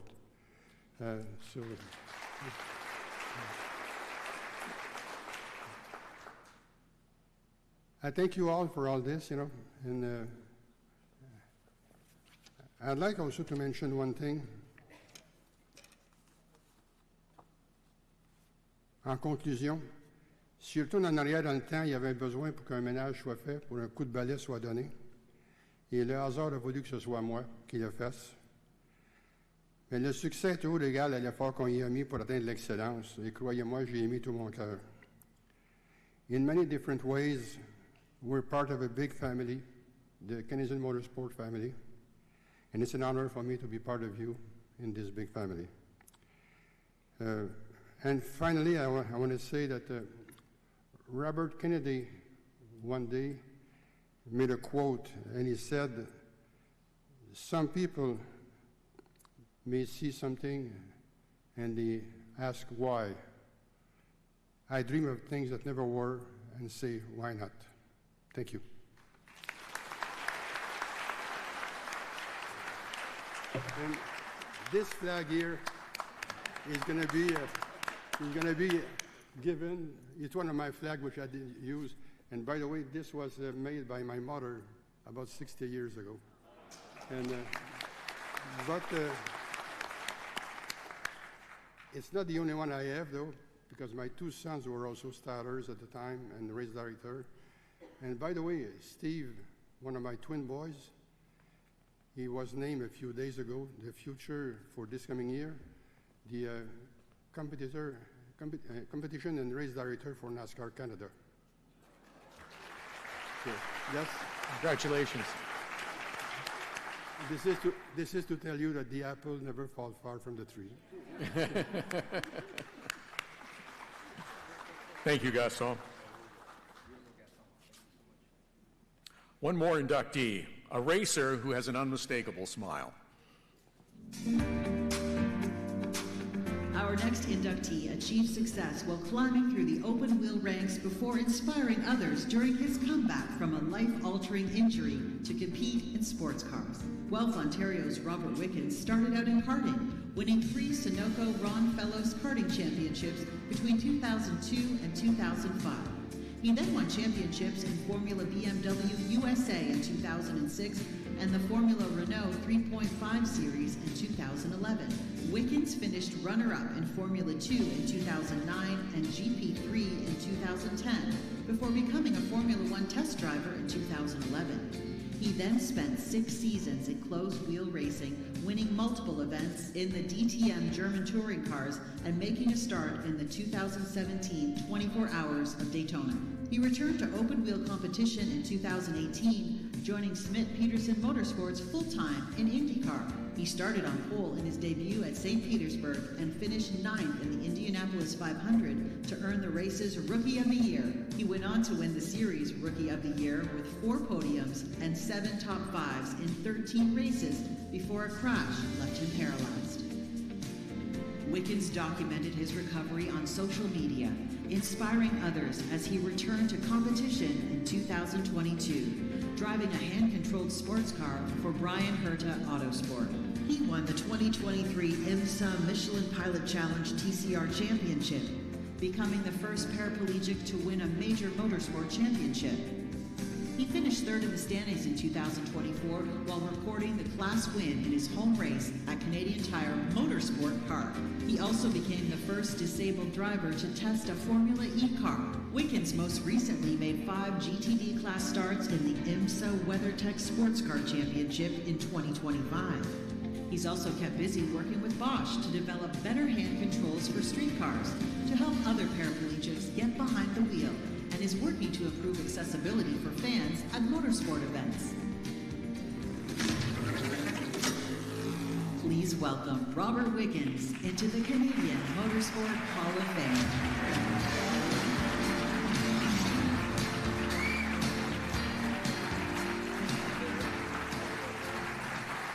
Joining Robert for the presentation is Trevor Wickens.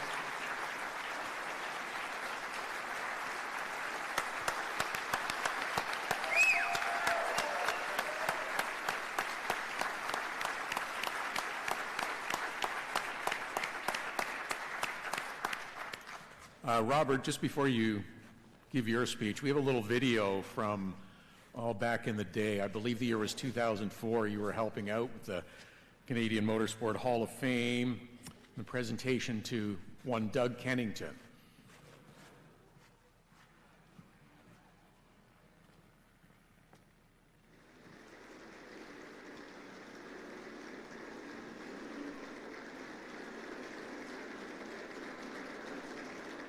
Haven't changed a bit.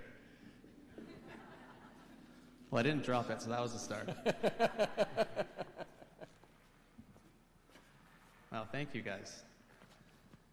You know, once I found out I was being invited into this great family of the Canadian Motorsport Hall of Fame, there's a lot of time to reflect on your life and kind of what you've achieved, what you've accomplished, frankly, what you wish you could have accomplished. But one thing that always rang true for me was how amazing the whole Canadian motorsport community is. For me, it started with my family.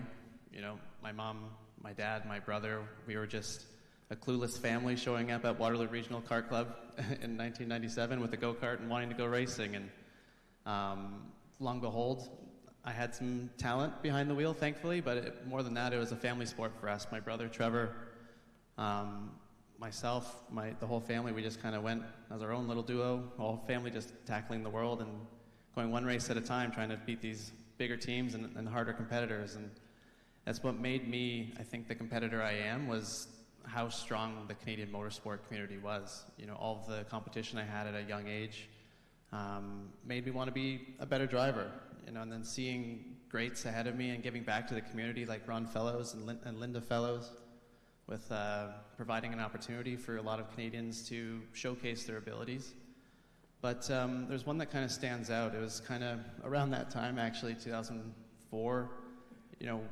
We all know in this room, motorsport's an expensive industry, and we were pretty much tapped. We had nothing left. And someone, Danielle Duffy, believed in me. She gave me an opportunity to keep the journey going. And as a 14-year-old, 15-year-old kid, frankly, I didn't really look like I had long hair. It's kind of like, I wouldn't trust myself back then, but she did. And she gave me an opportunity to keep going. And, the whole butterfly effect of that. There were so many opportunities in this journey where we thought it was over, but we kind of just kept our head down and kept plugging away. And I guess for the next generation, just know that, hard work and community will always come through. There was many times where I thought, is this the end?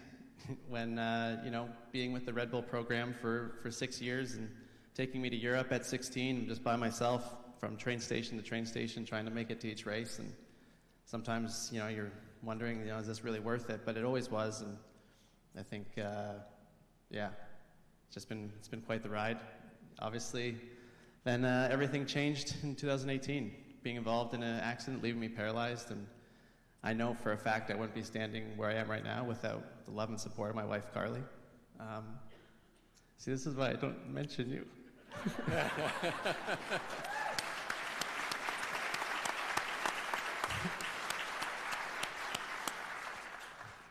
I didn't cry at my wedding, but I'm crying now. So, she's been my foundation. She allows me to be the strong person that I try to be. She lets me still pursue my passions. She's a great mother, an amazing partner. It's our first trip away from the kids. We have twins at home that are only 3 months old, so it's lots to be proud of. And I'm just grateful for the opportunity, grateful for life, and hope everyone has a great night.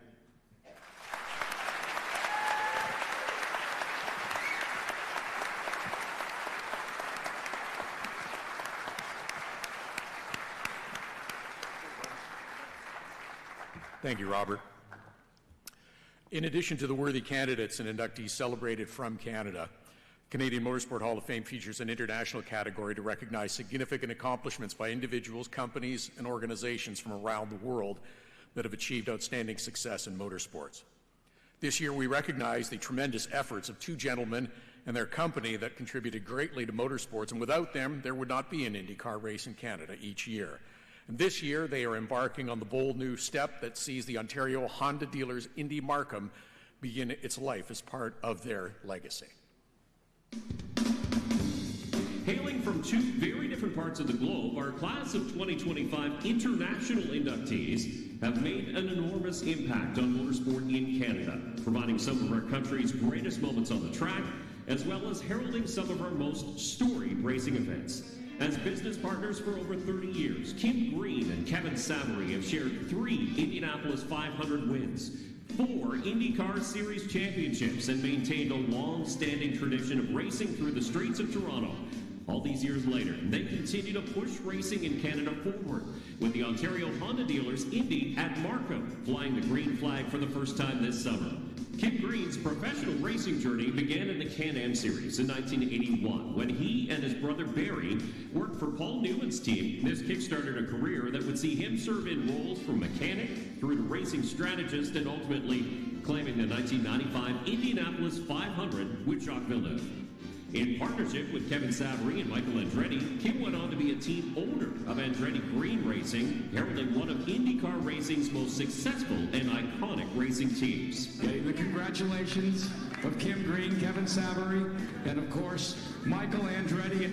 Through his work with Jerry Forsythe, Kevin Savary was introduced to Kim Green. This meeting brought about a partnership that has lasted decades, working together with drivers, race teams, events, and venues. From spearheading the Indy Racing League's first ever street race in St. Petersburg, Florida, to winning the Indianapolis 500 and Series Championship multiple times with Andretti Green Racing, to bringing some of North America's most exciting events to fruition across a wide array of disciplines. Kevin's seen and done it all with remarkable knowledge of the motorsport industry. Together, they lead Green Savary Racing Promotions, an independent racing promotion organization that has put together marquee events in IndyCar, NASCAR, FIA, Formula E, motorcycle racing, and more. Since 2009, this included the famed streets of Toronto, and now the upcoming Markham Street Course, ensuring top-level motorsport will race through Canadian city streets for years to come. Please welcome Australia's Kim Green and Kevin Savary of the United States into the Canadian Motorsport Hall of Fame.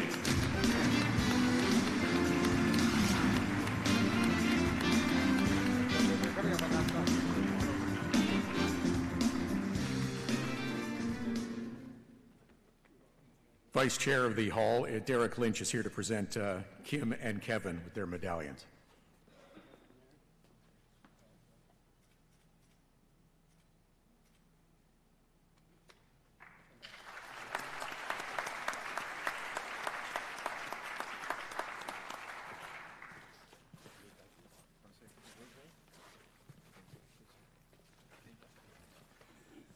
I guess the youngest of the two of us goes first. Wow. As a recipient said earlier, this takes the cake. This is unbelievable.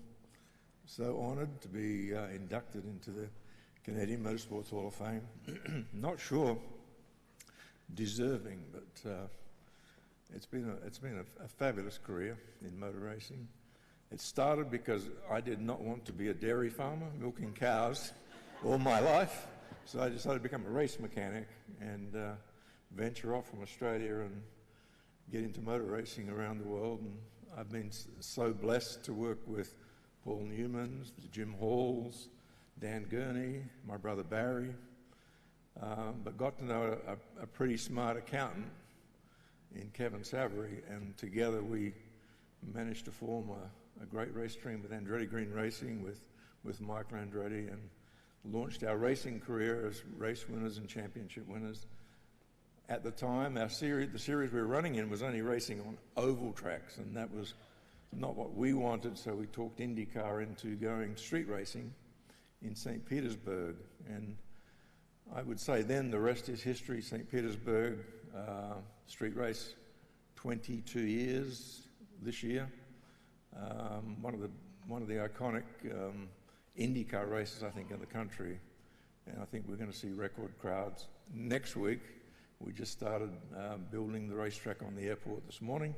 Kevin is very nervous because he likes to be there counting the racetrack blocks and fence that goes down each day to make sure we get enough done, typical accountant. But if it wasn't for Kevin, through some tough times in St. Petersburg probably wouldn't be there. I think through some tough times in Canada, and working through the Toronto races, and then all the effort that's gone in with Jeff Atchison up in Canada here, our president, local president, putting the Markham event together, the Canadian IndyCar race wouldn't be going on. So I'm blessed to work with fabulous people. I'm excited about Markham, excited about our season, We are very blessed to have a fabulous team of people that work alongside us every day and make us look very special. My priority a little bit these days is 4 teenage kids at school. So hard to get words out sometimes talking about family, but I'm a great Uber dad, so I enjoy that as much as I do my motor racing. So again, very honored. Thank you so much.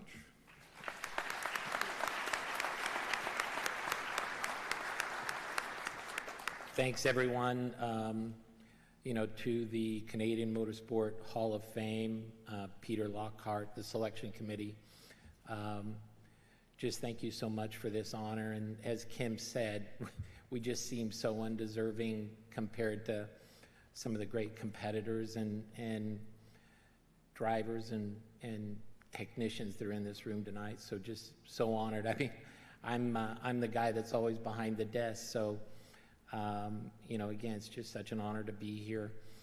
As so many have said tonight about their wives, 51 years ago, my wife Pam and I had our first date at a movie called Jaws. We've argued over the years who grabbed whose hands first, but I'm going to admit it tonight, I grabbed her hand, and I'm just so thankful she never let go. So to the love of my life, thank you so much. We're blessed to have two great sons, Nicholas and Nathan. They're both silly enough to be in the business with us, and I'm so proud of everything that they do. Again, over the years, Kim just mentioned some of the great accomplishments we've had, and, it's just literally a storybook, I think. And, I'm just blessed to be a kid from a little town in Illinois to be where we are today and to get to do the things that we get to do. And certainly over the past year, it's been a little bit melancholy here in Toronto as we were faced with, this frickin' soccer game. What the hell?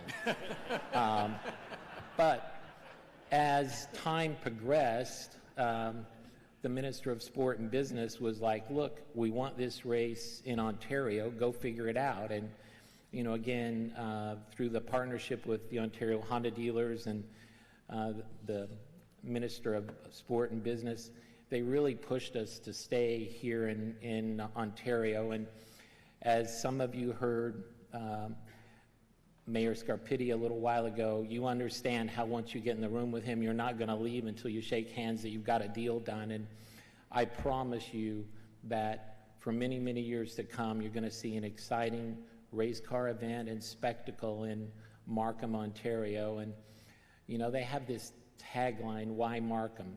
And I promise you, years from now, you're not going to ask why. And so with that, thank you so much for, being here and allowing Kim and I to jabber on. And, we're looking forward to many, many years to come here in Canada. Thank you so much.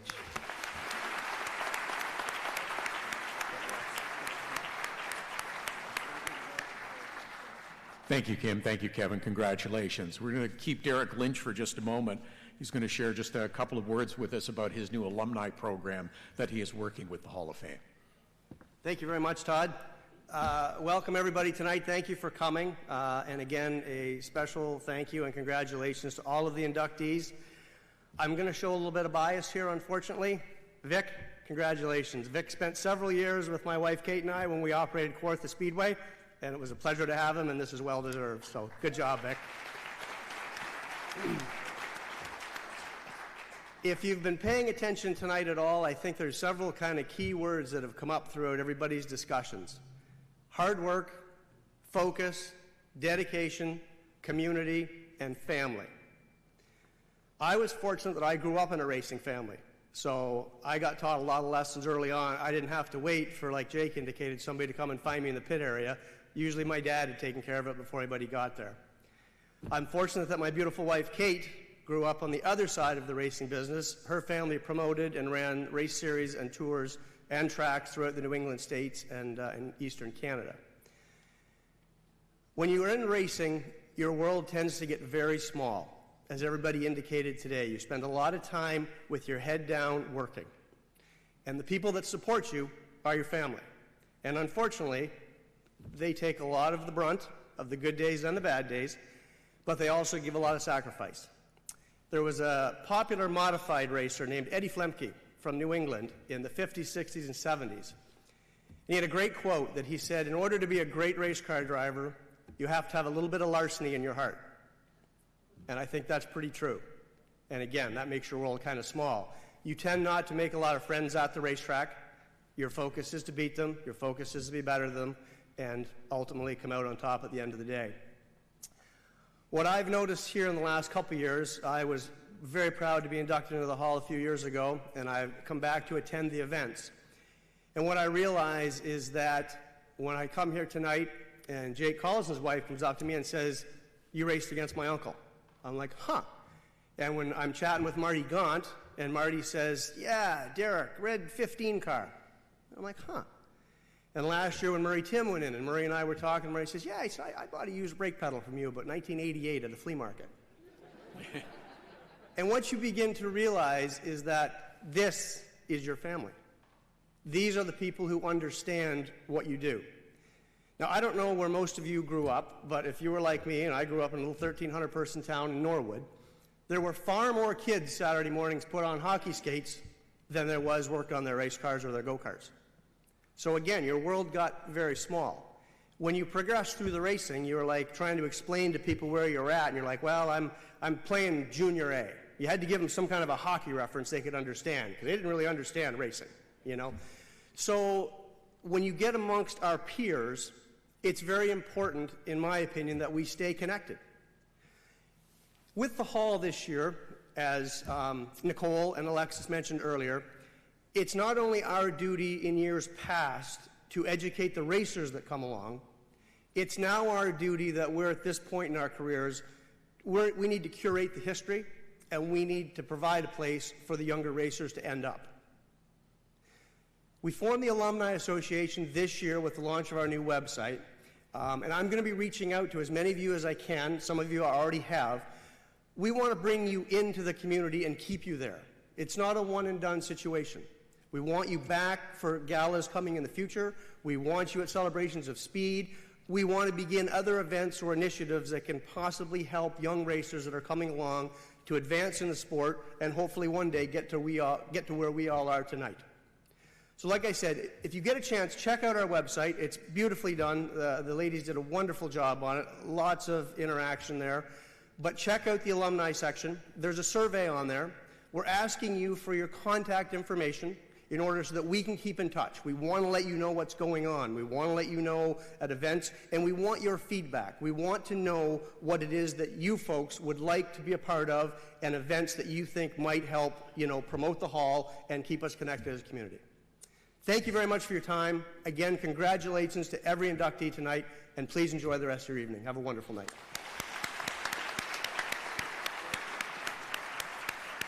Thank you, Derek. Now let's meet our 2025 Rising Star Award winner, presented by JMF Motorsports. The Rising Star Award, presented by JMF Motorsports, recognizes young Canadian talent who demonstrates exceptional ability, competitive maturity, and are on a clear upward path in professional motorsport. The Canadian Motorsport Hall of Fame is proud to announce that Anthony Martella is the 2025 recipient of the Rising Star Award, presented by JMF Motorsports. The Toronto native started his karting career at the age of 12, and it didn't take long for the young Martella to shine. In his second year, he won big and stood tall on many podiums, and soon took home the Canadian Karting Championship in Briggs Junior Light. Anthony would then move up to the two-stroke karting ranks, racing throughout North America. Anthony finished off his karting resume with the 2023 Canadian Karting Championship in the Pro Shifter division. At 15 years of age, Anthony took a shot at 1600 racing. Martella had a thirst for more power, and an eye on serious race cars. Before he had a license to drive on the road, Martella entered the ultra-competitive FEL Sports Car Championship Canada. The Audi pilot turned many heads with 3 wins, one at the Honda Indy on the streets of his hometown. His second-place finish in the championship propelled the Martella family to seek success south of the border in the USF 2000 series. The rookie found speed early and focused on consistency. 9 top 10s along with a win at the Freedom 75 at Lucas Oil Raceway Park in Indianapolis. The 17-year-old is set to challenge the 2026 USF 2000 Series once again, now with exclusive Autosport. Martella's goal is to keep climbing the American open wheel ladder system with sights on IndyCar. Ladies and gentlemen, your JMF Motorsports rising star for 2025, Anthony Martella. Where are you, Anthony? Come on up. I'd also like Josh Cooley to come up, along with Tony and Kevin. Where's Kevin? There he is. And Kevin Savary. Jump the start. Perfect. And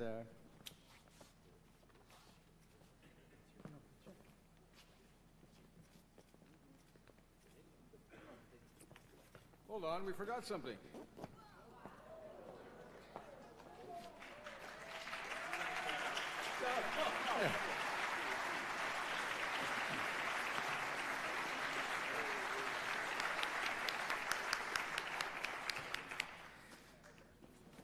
So Josh is a partner in EA Autosport, and before you, Anthony, say a few words, I want to mention that John Farrow could not be here tonight. He's celebrating his 49th wedding anniversary and the first anniversary of his granddaughter, and he's in California. So he asked me to extend congratulations on his behalf to you, Anthony. And we're so happy to have JMF as a sponsor. We did a 5-year deal, and it was a goal of mine some time ago to monetize an award for up-and-comers. And Matt Clark is one of, and of course, 2025 is the outstanding Anthony Martella.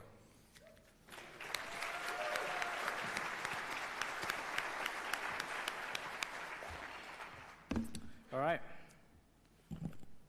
Good evening, everyone. It's truly an honor to be here tonight. First, I'd like to congratulate all of this year's Canadian Motorsports Hall of Fame inductees. Your achievements have helped shape our sport, and it's inspiring to share the room with you tonight. I'd also like to thank the Canadian Motorsports Hall of Fame, JMF Motorsports, as well as Peter Lockhart for this incredible award. Representing the Canadian flag in the USF Pro Championships on the road to Indy is something I'm extremely proud of, and being recognized at this level means a great deal to me. Ever since I started coming to the Hall of Fame Gala, it was one of my dreams to be standing here as a rising star. And with a lot of hard work and dedication, I made that dream come true tonight. I want to extend my sincere appreciation to my amazing team at Exclusive Autosport for their hard work and belief for my development as a driver. To my team owners, Monk, Josh Cooley, and Michael Duncalf, my engineer, Lou D'Agostino, and my driver coach, Brady Reeves, thank you for constantly pushing me to improve. I'd also like to thank everyone at Green Savary for their continued support and guidance as I work to grow my career. As well, I'd like to also congratulate Kim Green and Kevin Savary on being inducted into this year's Hall of Fame. It's an amazing achievement, and I'm honored to put my name alongside yours. There are many people who have played an important role in my journey so far. Behind the scenes, they don't get noticed, but they will always be an important role in my development. Tonight, I'd like to thank Curtis Fox from Motorsport Karting Center, Martin Kremers, Danny Formal, Jay Howard for a great learning year in 2025, everyone at Bestline Auto Tech, Matt, George, Vito, and Chris. You believed in me when I was just a young kid, watching my dad's cars at the racetrack every weekend, to coming years later and winning the Toronto Indy at just 15 years old and helping me achieve many more accomplishments. All your love and support means a lot to me and my family. As well, I'd like to also thank Marco Chiron for all his support in my career and giving up his seat in 2024 for me to race in the FEL Series and TCR. I'd also like to thank Steve Bortolotti from FAF Motorsports, Andrew Margoni for all his help and guidance during my TCR season in 2024, Chris By from FEL Motorsports for giving me the opportunity to race in the series. It was a great opportunity, even when in the steward's room, for making rookie mistakes on track at times. My big brother, who is also listening on the live stream, Zachary Vanier, for being a great role model for me for when I was a young kid. David Clubine from Britain West, who is also one of our crew chiefs at Exclusive Autosport. I'd also like to thank Jacques Dallaire for always keeping me sharp-minded before a race. As well, I'd also like to shout out Bill Clubine for all the late-night phone calls after a day at the racetrack. Each of you have played an important role in my journey thus far, and I'm grateful for each one of you. A very special thank you goes to someone who has been in my corner since my very first laps in karting, and that man is Richard Boak. Your guidance, mentorship, and the way you pushed me both on and off the track have meant more than you know. You've truly been like an uncle to me, and I'm thankful for everything you've done. I don't know if you signed up for a role as an uncle, but you're stuck with it now.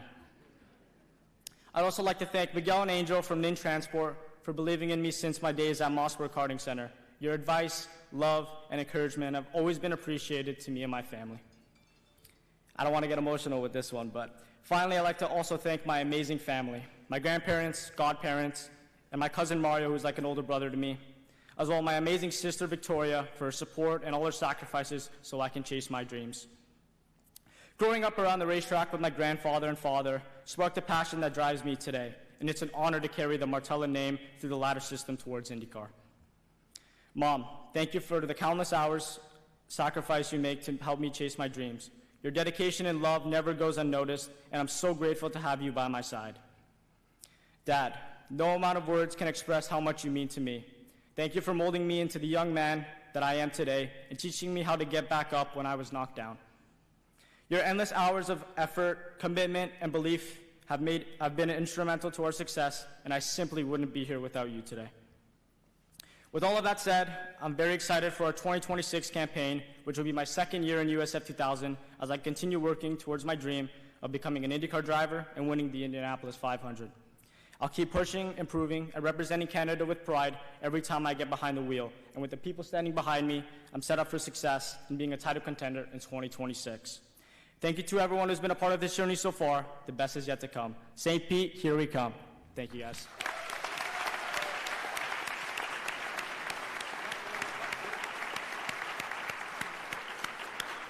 Congratulations. See you in St. Pete. Several months ago, Canadian Motorsport Hall of Fame member Anne Waugh approached the Hall about collaborating on a program to bring more young women into motorsports. Anne's been a champion of this cause for a long time. She has had an outstanding career herself, earned her place in the Hall in 2020. Over the last few years, she's used all her skills, contacts, influence to get more young women out to the racetrack to learn about our great sport, show them firsthand that there are opportunities for them to succeed. To give us an overview of this initiative, please welcome CMHF member Anne Waugh to the stage.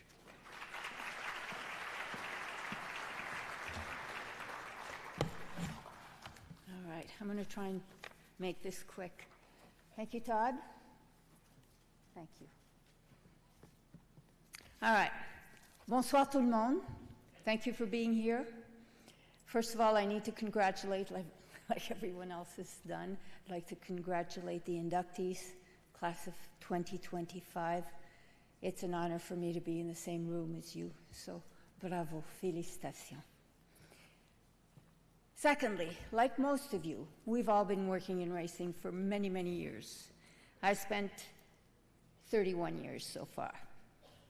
And you know, people come up to me all the time and say, so Anne, what's it like working in racing for 31 years? Was it fun? I said, most of the time. Was it hard? Most of the time. Any regrets? None. I learned so much over all these years. I got to work with great people who taught me the business of motorsports. But I have to say, the first few years I realized were not an easy environment for women. And that's when I decided that one day I would do my very best to help all the upcoming young women who want to work in racing. I would help them get there. So, in 2020, I was also inducted into the Motorsports Hall of Fame. And I have to say, it changed my life. You know, this is an honor of a lifetime. And to me, the title comes with a responsibility. I think we need to give back. Like Derek Lynch said, it's not the end. We need to keep going. At that moment when I was inducted, I was getting all these calls, these invitations to go and speak to groups, schools. People wanted to know what it was like for a woman to be working in racing. They wanted to know how I did it, what I did, what it was like. And I did my best to share the knowledge, and my experience, but I thought at one point, I need to do something concrete here. I can't just talk about it. So last summer, 2025, I decided to bring some groups of girls, young female students, most of them engineering students, decided to bring them to meet race teams, race engineers. We even took them to race control, brought them into the media center. We did 3 events with them. We brought the girls into the F1 Academy paddock during the Grand Prix du Canada in Montreal in June. In July, we brought the kids to meet the teams, the engineers. By the way, thank you, Jeff Atkinson. I don't know where you are, but thank you for the passes for the girls. We brought them in at the Toronto Indy. And then we took them to the NASCAR. They met NASCAR teams, drivers. They met they met with Gloria Eng, who spent some good time with the girls, talking about her job. And what hit me the most was that at all these events, I was looking at the looks on these girls' faces, the comments that they were making, the questions they were asking, the interest, their amazement. These little girls had never had a close-up look, and they all wanted to race to work in racing, and they got a close-up look at what it was like, and they were excited. And that's when I realized, okay, it's time to do something with this. So tonight, with the fiduciary support and guidance of the Canadian Motorsports Hall of Fame, I am launching the ANWA Motorsport Equity Initiative. This program is specifically designed to create real pathways into racing for all the young women out there. And we're going to do this. We're going to give them access. We're going to bring them up close. We're going to get them to meet with all the people who do all different kinds of roles in racing. And I'm not talking on track. These are off-track roles. At the same time, as I was doing this with the groups of young students, there are these 5 high school students who form their own racing team called ASAP Racing. These little girls are 15 and 16 years old. They approached me. They were participating in the STEM racing competition. They finished 2nd in North America and ended up representing Canada at the World Finals in Singapore during the F1 race weekend last October.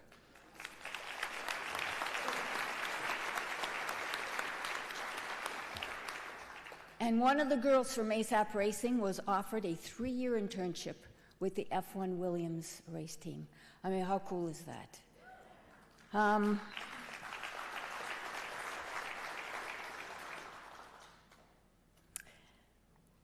ASAP Racing, these little girls are 15 and 16-year-old.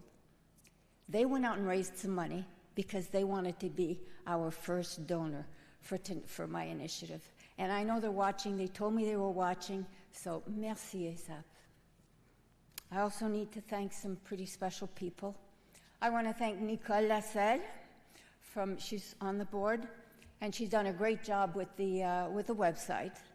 And Nicole will be supporting me in this initiative. Merci, Nicole. And I also need to thank Peter Lockhart. I mean, without Peter, I don't know if I would have been able to do all this. Peter, Scott Samuel, thank you. Derek Lynch, Bruce Thompson, and all of you members from the Canadian Motorsport Hall of Fame. Because of you, this initiative is happening, and it's happening right now as of tonight. So thank you. Actually, that's it. I thank you for listening, and I hope that if any of you have any questions, you come over and talk to me during the reception later. Todd, great job. Thank you. Thanks, Ann. Thanks, Ann. Thanks for all you do. Please welcome Peter Lockhart, the chair of the hall, for some closing remarks tonight. Well, we've covered it all, haven't we? You know, we have a very exciting class of 2025. We've shared with you like like a general meeting, the achievements, that what we've done in the last year with our website, the Alumni Initiative, and our From the Vault TV program that Todd MCs. Our work is continuing. We're looking for more ways going forward with what Derek was talking about to celebrate the achievements of so many deserving Canadians, to bring us all together, honoring those who have achieved and those who will achieve. So it's truly a great time to celebrate Canadian motorsport. So from my end, I say good night. We'll see you in the lobby to celebrate. Thanks, Peter. Congratulations to the class of 25. It's our honor to recognize your contributions. Thank you for the thrills. Thank you for the excitement. Thanks for helping the fans enjoy motorsport and for inspiring the next generation. Reminder, silent auction, bidding continues. It will end at some point. So make the bids, please. The funds go to support the hall. The cash bar will remain open until, sometime. Again, please, we remind you, if you're enjoying a cocktail, do so responsibly. For our inductees, yes, the reminder, we do want you for one photo on stage here as soon as we're done, and we're done. Thank you for coming tonight. We really appreciate it. We'll see you again for the class of 2026. Please come up on stage again.